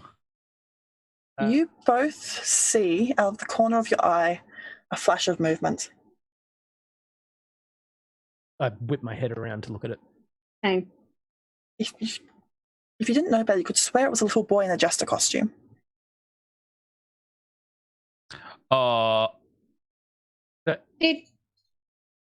the troll right? Was that a boy? Have I seen this before? You have not seen this before. Okay. Right. No worries. The flash of movement appears next to Strahd. It is what appears to be a little boy in a red and gold jester suit, except you realize he is a mechanical puppet. Oh, that's the birthday boy. Or is that the thing from the box? Oh. He looks up at Strahd and waves. And he swivels his head 180 degrees to look at the party. Oh. Oh. And he just points at Klungo. Oh, hello. I start moving away from Klungo. I start sidestepping. I like you. Uh-oh. Yeah. Everybody's getting out of the way. Where's my monkey gone? It's the sheep now, Klungo. Oh. Stupid old monkey. And the last thing you see, Klungo, is this puppet open its jaws and shoot a dart at you. Oh. And that's where we'll end. Oh. Oh, you're leaving us hanging. Am I back in the coat again? We'll do a little epilogue. So the rest of you are showered with riches and spirited home by the Vistani. Strahd quietly approves of this display and says that you are welcome back in his domain anytime as esteemed guests, especially if you wish to throw another party. Klungo, the last thing you see before you appear back in your void is the dart coming at you. And the rest of you see Klungo just pop out of existence. Like a little patch, like a little embroidered patch with a K on the ground. Oh my god, incredible. That is where we will end our story. I love my void. I think we all love Klungo. Did the sheep go with it? Oh, please. The sheep goes with you. Absolutely, please. A tie-dyed sheep wearing Crocs. So like the last thing I picture then is just like, I see him, I'm just like, we have so long together. And you better behave. It turns back into a monkey. Oh, incredible. I love it. Oh, dear. Thank you all very much for playing. My very, very silly adventure. It was just it. That's fantastic. It was really awesome. just. Thank you so much. It started as just a very, very silly idea a few years ago when someone, I think I suggested photoshopping a birthday hat onto Strahd.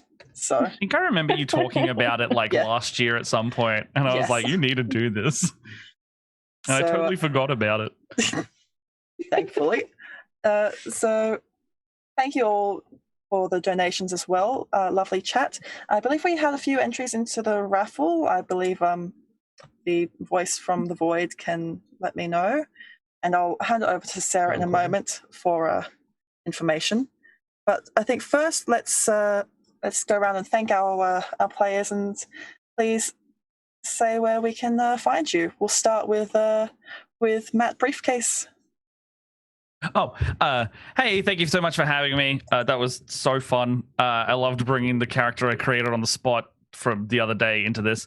You can find me at @split_the_party on Twitter, or twitch.tv/splitthepartytv, or youtube.com/splittheparty. I'm also a professional GM, so my DMs are open if you ever want to play a game with me.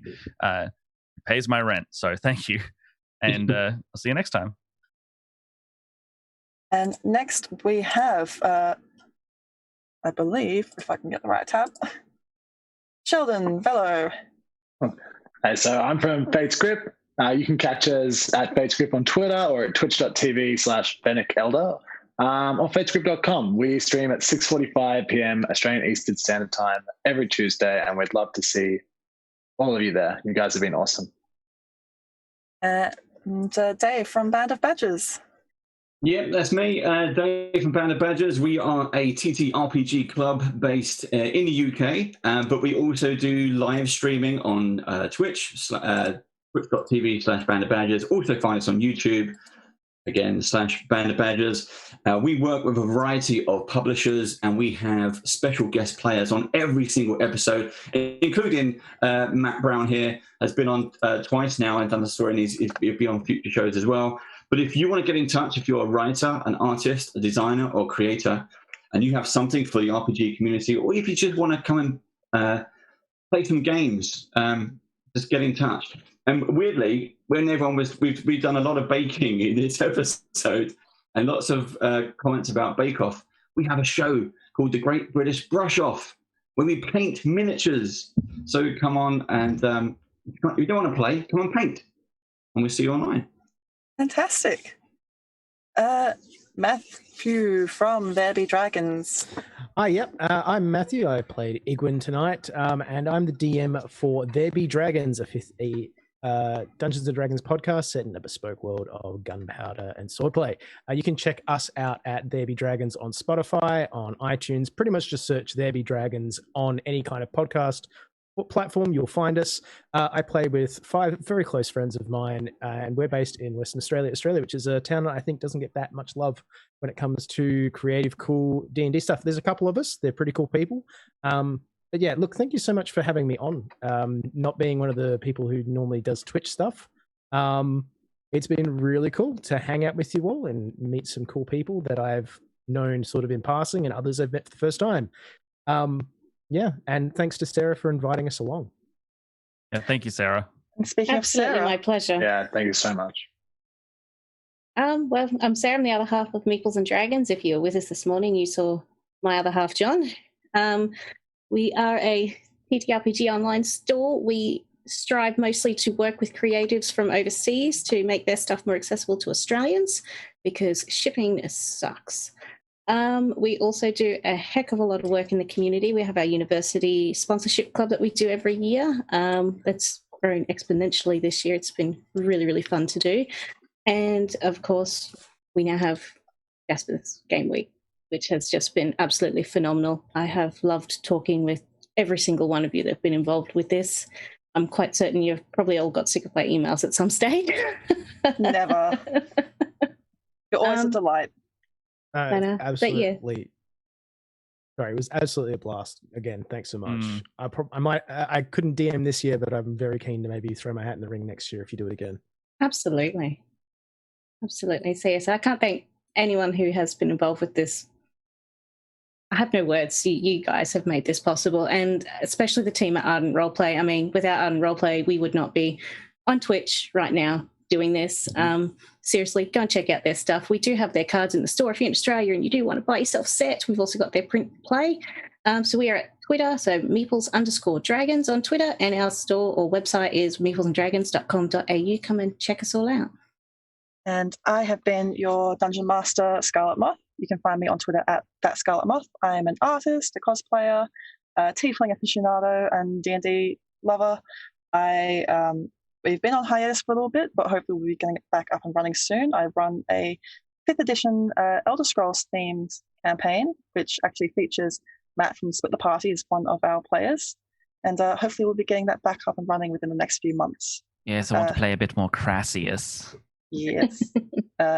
Hopefully have hopefully, fingers crossed, have some exciting news coming up for stuff which I'll be able to reveal soon if it all goes according to plan. But just keep an eye on the social medias, and we'll see how that all pans out.